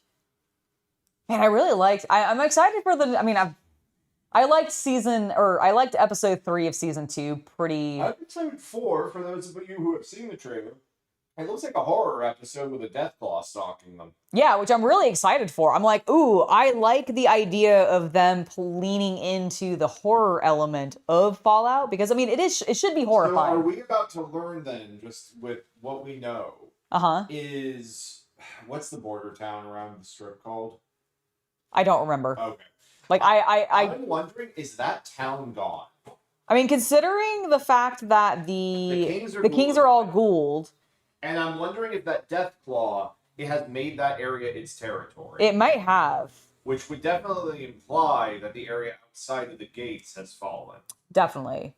It's very interesting because if that is the case, that implies the house didn't survive. Well, no, house didn't really care about them.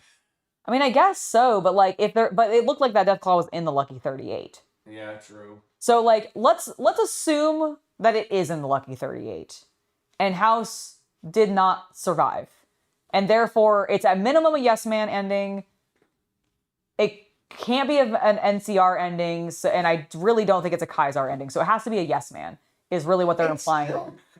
I mean, Kaiser, just because Caesar's Legion was kind of broken anyway. I guess that's true, and we don't have a good ending.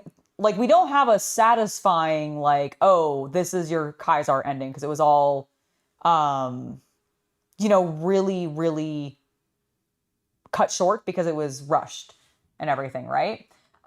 So the thing that I am interested in is if that Deathclaw is in there and House has not won, why do the Securitrons have military faces?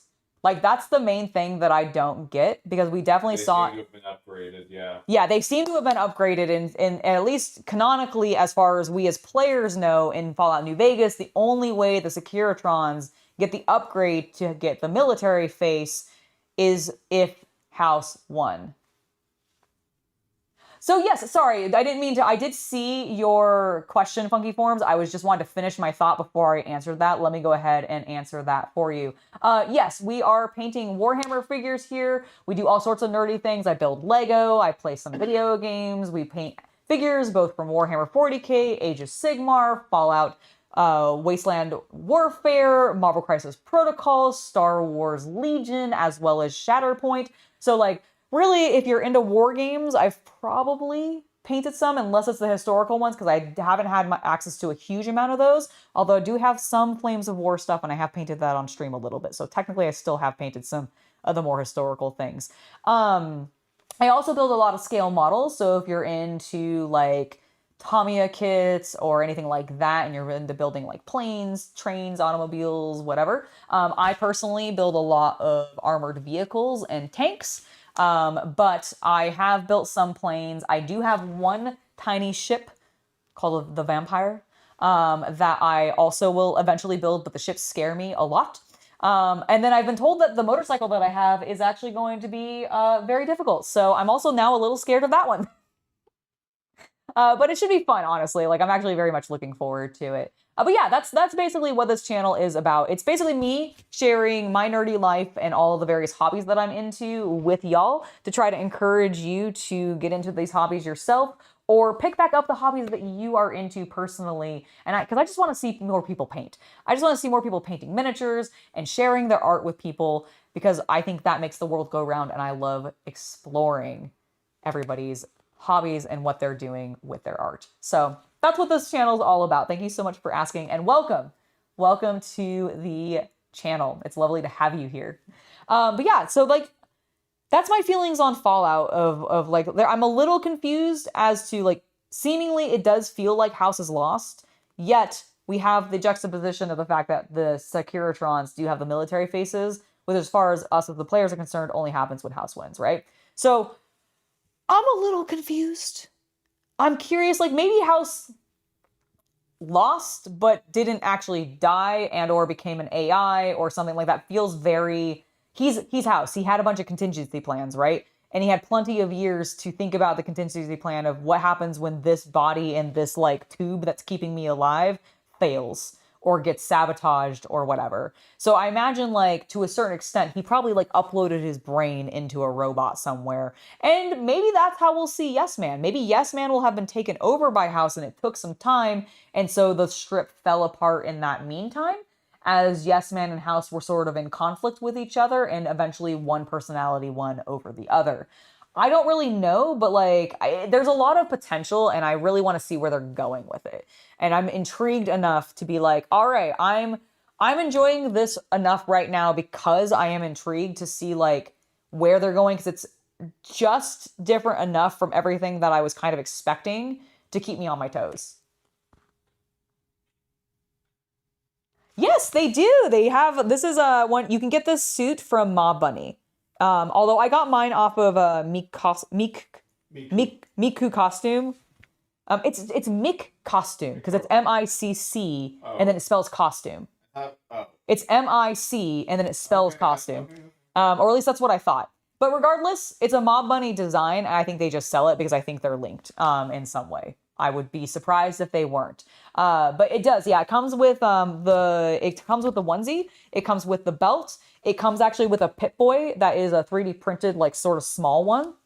That if you could definitely spruce up with like paint and everything, but it would take a little bit of work. You'd have to do some filler primer and all of that. And I have the one from the Fallout 4 special edition, and so I just use that one. But it also came with actually some thigh-high stockings, which I haven't used yet because I don't want to destroy them yet, and a garter that goes with it a little bit, or like a little, like it's just a thing around the leg is really what it is. And then it has these cute little booty things that go over like your shoes to make it look like you have boots. But I said I'm gonna knock over my paints as I turn. I said screw that, and I just went out and bought actual boots. So I Next year, swimsuits are on pre-order.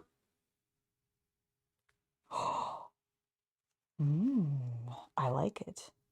Oh, I like the If you hood. go back one page, it's the list of. Ooh. But they do like the pre-order thing. Yeah. Okay, I might. We can look at that later. Yeah, I would love to look at. Oh, I kind of like the Bulma a lot. There's Demon Hunters. Yes, there is. There's a Little Mermaid. That's funny. Yeah, some of these are. Ooh, the Sailor Moon one is kind of cute. Oh, they do have a K-pop Demon Hunter. Oh,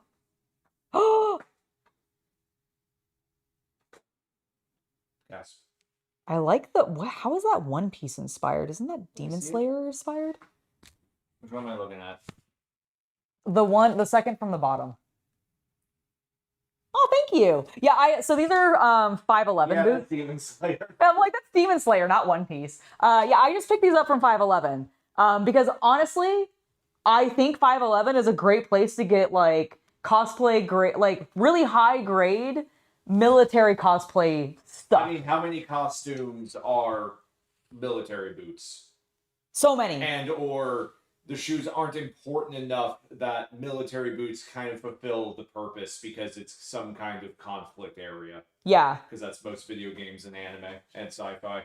The Cowboy Bebop one is actually really good too. Oh, is there a Faye Valentine? There's a Faye, yeah. Look, it's above the Oh yeah, that's nice. like I like it a lot. Actually. And I feel like the yellow I could end up do some ordering. Yeah, I might actually. But yeah, so like if you need cool supplies, if you're cosplaying like a Resident Evil Stars member, or you're doing any other like faux military organization cosplay, like the straps, the boots, some of the, like, frankly, the pants, even the undershirts and stuff, it'd be perfect. Like, all you really need, like I genuinely, like, Stars is the first thing that comes to mind, because, like, if you go in there, you can get the pants, you can get the boots, you can get all of the straps that you need, you can get a vest, like, you can get a protective vest. The only thing you will literally need to do is get a freaking patch to put on the back of the vest that is the Stars logo, and, like, probably some patches for your arms as well, and maybe, like, buy a specific jacket or make a specific jacket if you're, like, that kind of cosplayer. But, like, I feel like it would be so easy. Nice. Yeah, I definitely recommend making, like, if you're starting a channel or you're doing any sort of social media and you have multiple pages that you want to make sure that people can find you on because they have preferences of which social media they like to use.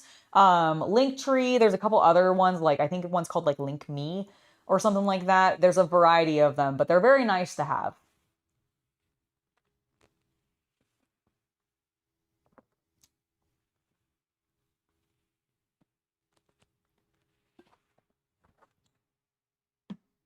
Oh, you have a dumb question. You remember you're a new streamer to Culture. Do you ever game online with my fans in downtime? Not normally. I have not done that. Something we're opposed to. There just really hasn't been like.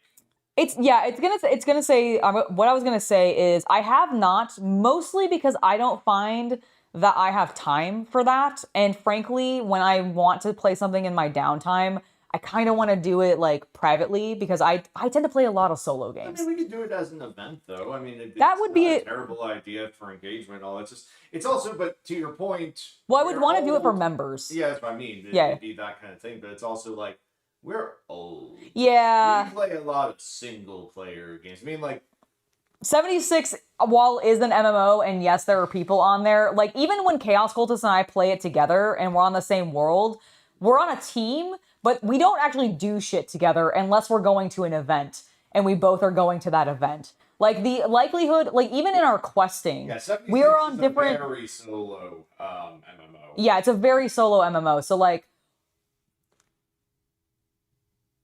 it's something I have frequently considered for patrons and members. And because I do want to increase like streaming a little bit this year, maybe that's one way that I can, and I will definitely actually keep that very high on the consideration for adding in maybe an additional time where I do some extra streaming, but it's for like 2 hours, but it's with people like in the community. Because honestly, it does sound a lot of fun. I just don't tend to play a lot of like group, like I don't play a lot of competitive games, and I don't play a lot of like games that aren't co-op, so they're normally like 2 people get to play. Or they are solo entirely because they're just single player experiences. And yeah, like, so like, and normally, like I said, when I'm gaming and it's not for like specifically a stream in the first place, I tend to do it just because I'm like, this is my brain shutting down and doing nothing but actually focusing on the game. Because otherwise, like when I'm streaming, like I'm focusing on the game, sure, but I also got to focus on chat.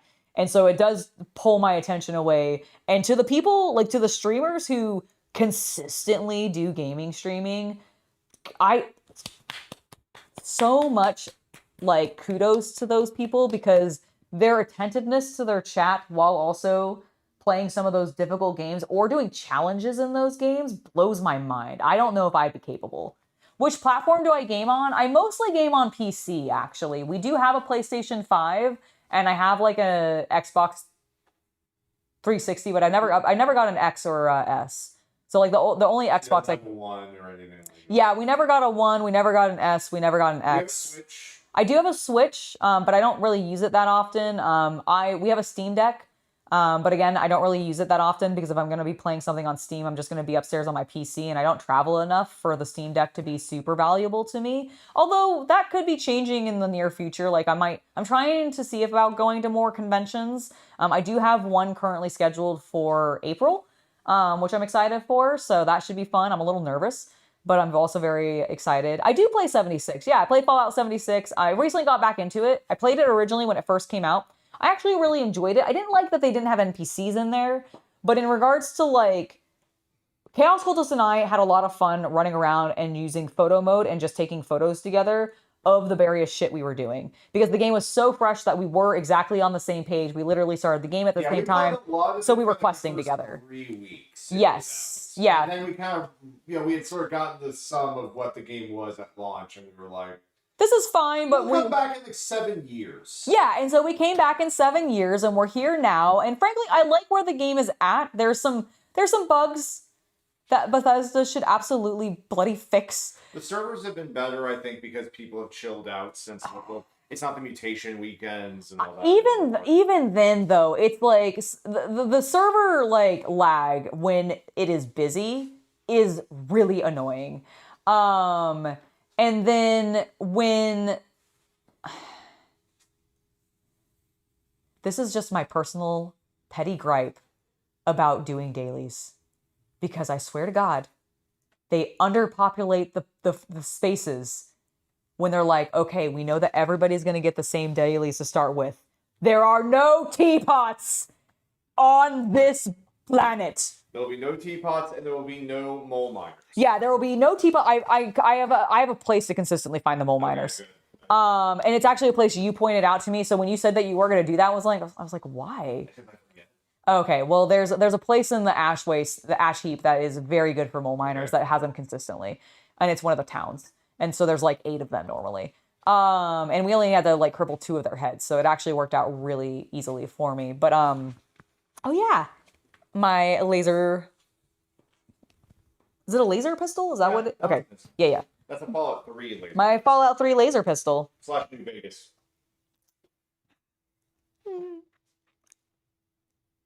But I forgot what I was talking about before you handed this to me.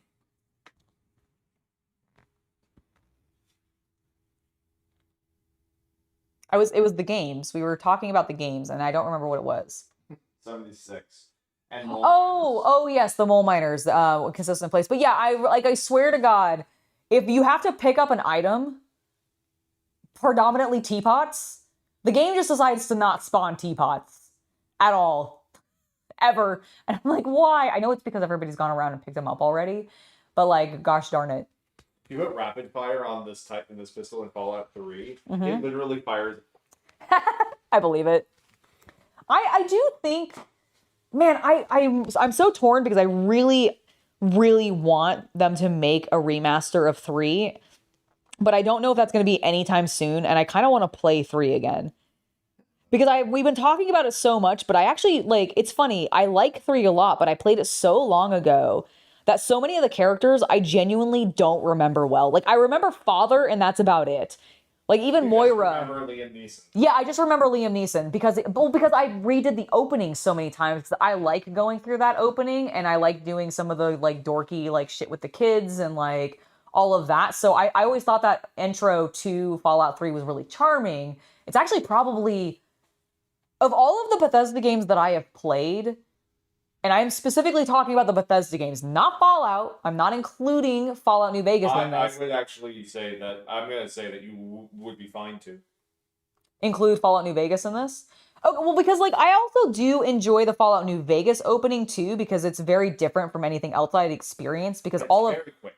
It's also very quick, and Benny is so intriguing as a character, and I love where that goes. But I want to point out, what you're talking about is an opening cutscene. Yes. The opening cutscene of New Vegas is interesting. Yeah. The intro of New Vegas is sitting across from Doc Mitchell.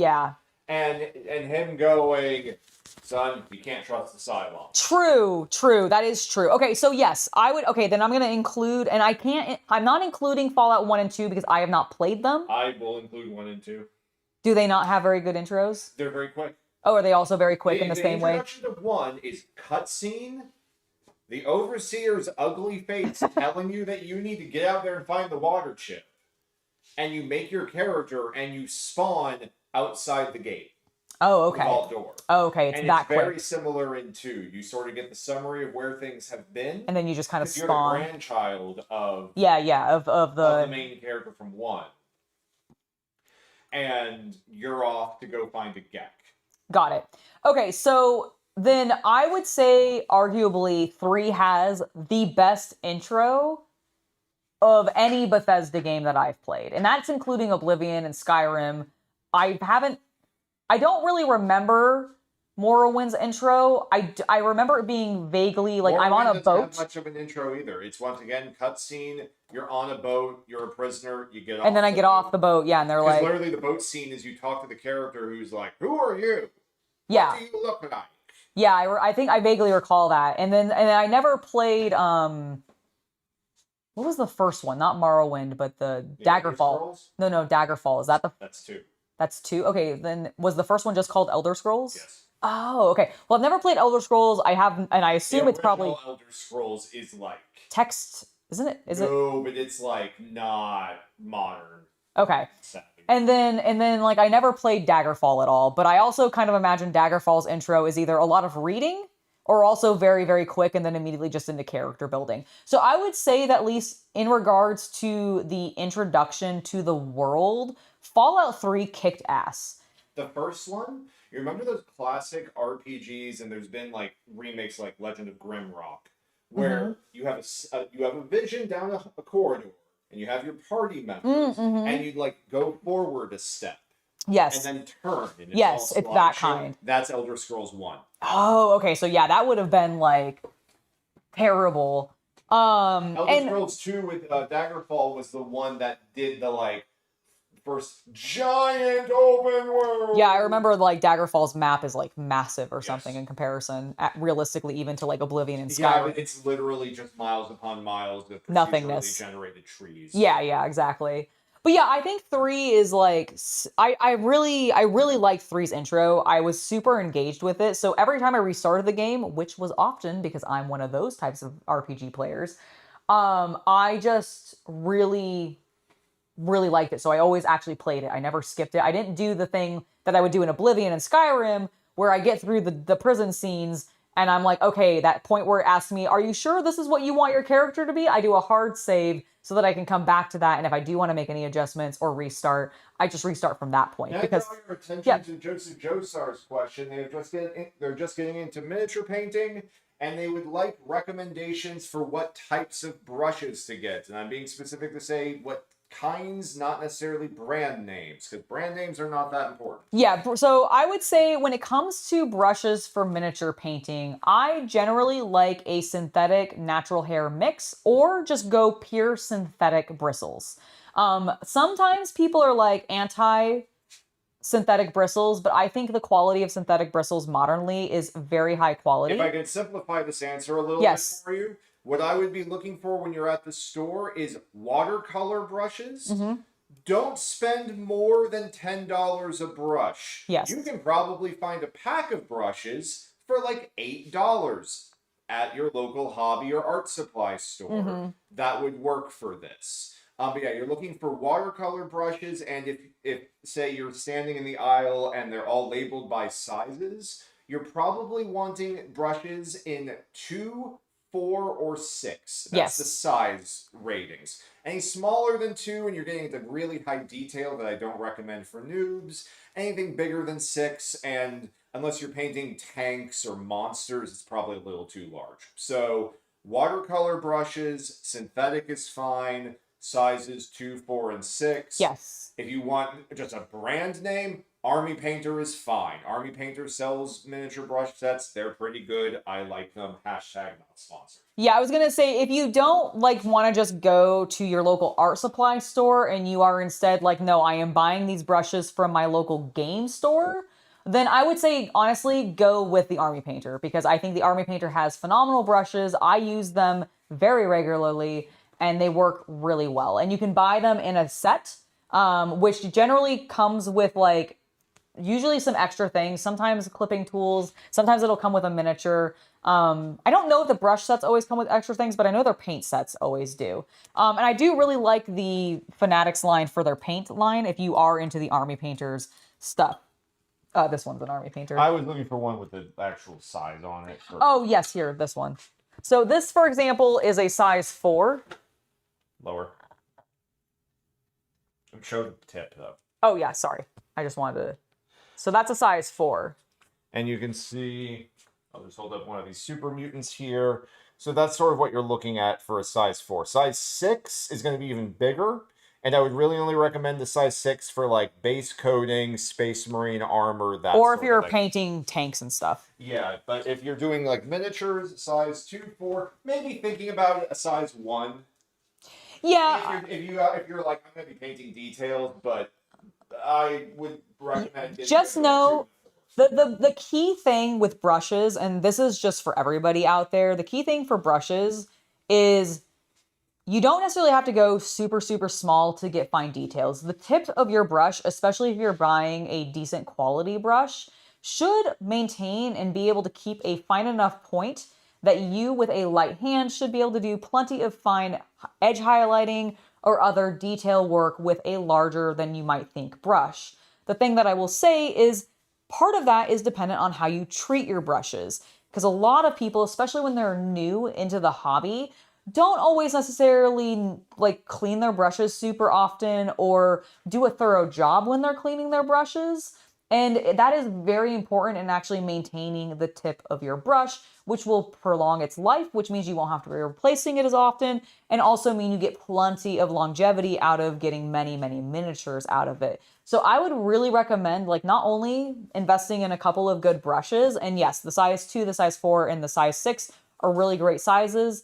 Army Painter does not label theirs in that same style. They just call them like base, detail, etc. So just go there and find some of the brushes I think that work for you in that, like with the size tip that you think looks good, and it'll probably be fine. I just recommend not going like super tiny. Don't get their like hyper tiny, super detail brushes unless you're really just like confident or really want to like go for like eyeballs early on in your painting career. But and I want to call out once again, while Angela's calling out by quality brushes, don't overspend on your first sets of brushes, because as she said, everybody, and I mean everybody, I did it too, screws up their first set of brushes at some point. You know, you put too much paint on them, you forget to clean the paint out, something will go wrong with them.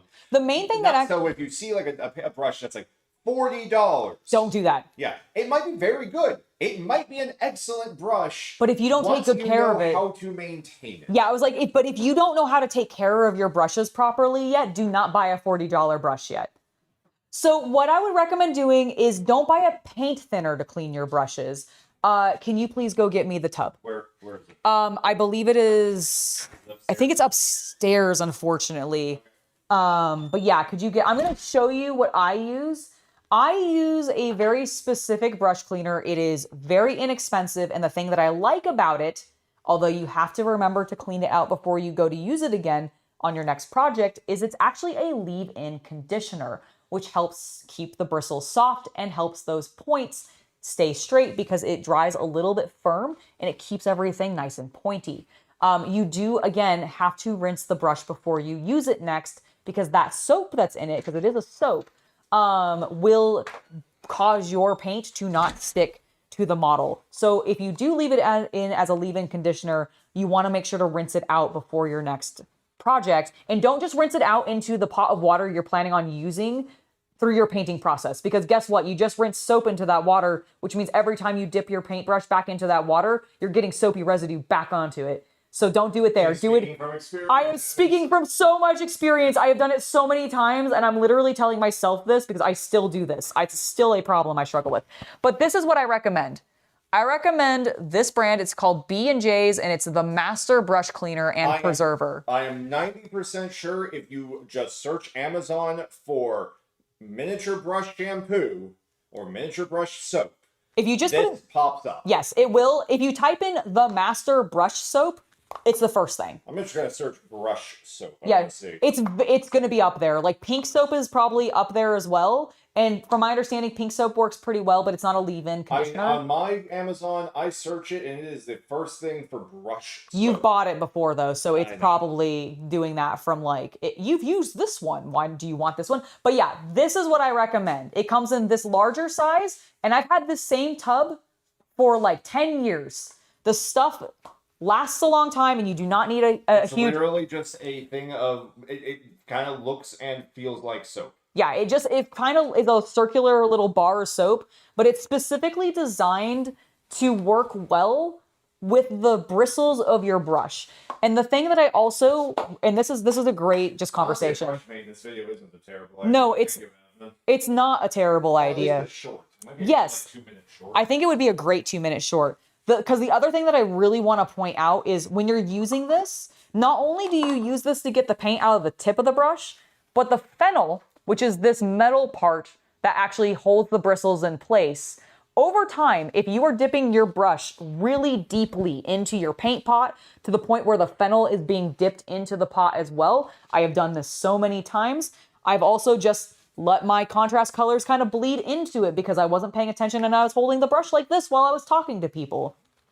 And what happens is eventually that paint is actually getting deeper past the tip of the fennel.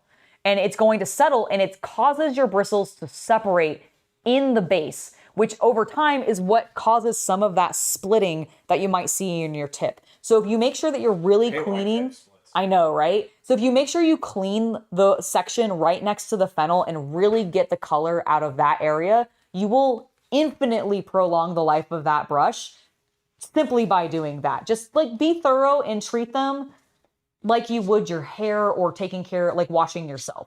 Like you want to be thorough. You want to make sure they're very, very clean. And that will genuinely keep the length of your brushes going a very long time. I haven't bought that many new brushes in the last 4 years. We've brought a couple here and there. And a couple literally, we were at Hobby Lobby and we're like, this pack of brushes is $2. And I want to see, I want to see how well it works kind of thing. And honestly, while I don't agree with their politics, their cheap $2 brush set, quite good. Yeah, it wasn't bad at all. But yeah, so that's the key thing is like, one, you don't need to get super, super tiny brushes because they get destroyed immediately and they're actually a pain in the ass to work with, in my personal professional opinion. So I would recommend a size 2, a size 4, or a size 6. I would also consider a size 1 if you are painting small humans. If you're painting Space Marines, you may not need a 1. Yeah. But anything smaller than that, you're going to want to, like, color some dude's belt buckle at some point. And you'll probably want, yeah. So 1 is like the smallest I would really recommend until you actually know what you're doing. Yeah. And then you can go, all right, I can feel confident to use this super tiny paintbrush. And if you're wondering what's smaller than a 1 other than 0, they do fractions. So you have like a 1/2, which is bigger than a 1/4, which is bigger than a 1/8. Yes. Yeah. And some of them those are very small. Yes, and some of the paintbrush brands actually just label as 0, 0, 0, 0, 0, 0, 0, 0, 0. Yeah, I think that's because they didn't want to keep. Because they're doing basically they're going back. I think one's one's like one might be imperial and one might be magic. It might be. It just is always funny because like so my background, just for reference, for those that are new here who maybe haven't heard this before, Is glorious. is that I went to art college for 4 years and graduated. That was the word I was struggling to come up with. Graduated with a bachelor's degree. So I have professional like education experience with painting. My background specifically was in comic books, but that focused a lot on traditional ink work, traditional line work, and then hand lettering and hand coloring. Because I was a traditionalist and a mega nerd. I wanted to make manga, okay? I wanted to be a mangaka really, really badly. But now I paint miniatures online, and that's actually really fun. So I'm not complaining at all. But so the brush soap is actually something I learned at school and I took away with me, and I will never regret learning this secret because it genuinely has saved me. The other thing that really was made clear to me in that time, and I'm trying to impart modernly onto you guys with my content, is you don't need the super tiny brushes. Like I had a professor who literally had a workshop and it was just pulling straight lines with an ink brush, but we had to use a really large brush and we had to pull a very thin line. And so like when you learn, your brush has a very fine tip and you have decent control, and control is difficult to master, but you will get there. I promise you will get there. You just have to keep trying and don't get too overly frustrated if you feel like your hand's shaking. And if you do feel like your hand is shaking, have some potassium. Make sure you're fully fed, because sometimes we will go too long and just sitting in our chair painting without drinking or eating properly, and that can cause some hypoglycemia and cause you to have the shakes. But the other thing that I think is very, very vital to just healthy hands and wrists while you are painting miniatures is to pick up a paint handle. It doesn't matter what paint handle you use. I don't care what brand it is. It could be a cork for all I care. It could be your medicine bottle that you have just repurposed and put some sticky on top of so that you can put your miniatures on it. I don't care. But having one of these to grip instead of gripping your miniature is going to save you so much pain. And by having something to hold your the miniature on, you can actually use the hand that you're painting with to brace against that and stabilize some of that shakiness right away.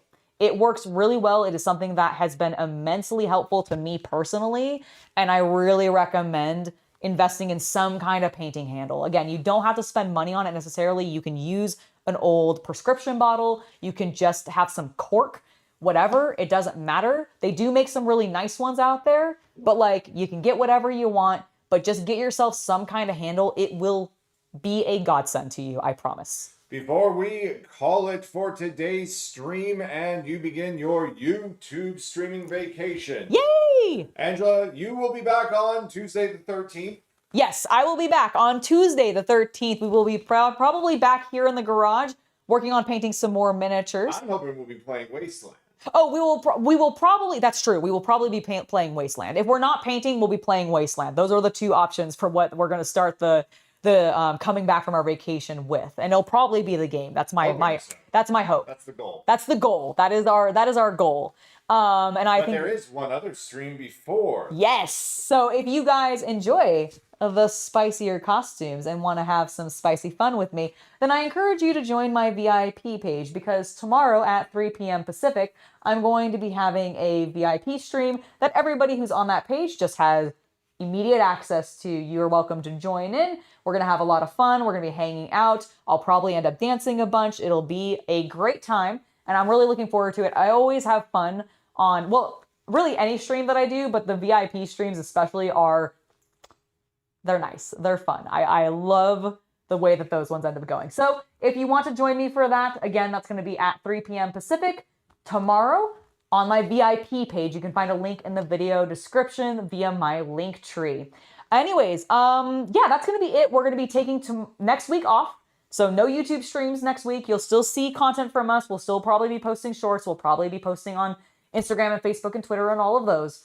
We're just not going to be here on YouTube necessarily doing streaming, because I need a little bit of a break. And also we want to get a couple of like household task things done. We want to teach ourselves Fallout Wasteland Warfare so we can do the stream when we come back. I want to have a Friday and Saturday where we can go out and have a date. Yay! Yeah, we're going to go on a couple of dates. Yeah. And I'm looking forward to that. That should be fun. Joseph, it was my pleasure to give you some tips. Please always feel free to ask those either live or in the video's comments below once it has ended. I do check my comments pretty regularly, and especially when there's like questions like that, I do try to get to them. You can also message me on like Instagram, or if you do join my VIP page, I actually respond to those first and foremost. So it's a great way to chat with me about the hobby. I actually do it a lot with people over there. So come hang out with me. I hope to see you guys tomorrow at 3 p.m. on the VIP page. And until then, have a lovely hobby night, everybody. And an especially restful upcoming week. I know some of you guys are going to miss me desperately, but I promise we'll be back. We'll be back on the 13th, and I'll see you guys then. Ooh, you're going to be watching the Seahawks versus Niners game? Heck yeah. Go Niners! I'm sorry, but screw the Seahawks. Go Niners. All right. Yeah, isn't it great? I love the chain sword as well. It's so fun. And I have plans for that in the future. So I'm very, very excited for that. But show it closer to the camera real quick. Sure. Isn't it cool? We printed it in Emperor's Children colors. Cool. Yes. So all right, guys. Before you go and put that back, I just want to give warning to chat that we're going to be leaving. Yes. While you put that back. Okay, we're leaving while I put this back, okay? Bye, guys. Bye, guys.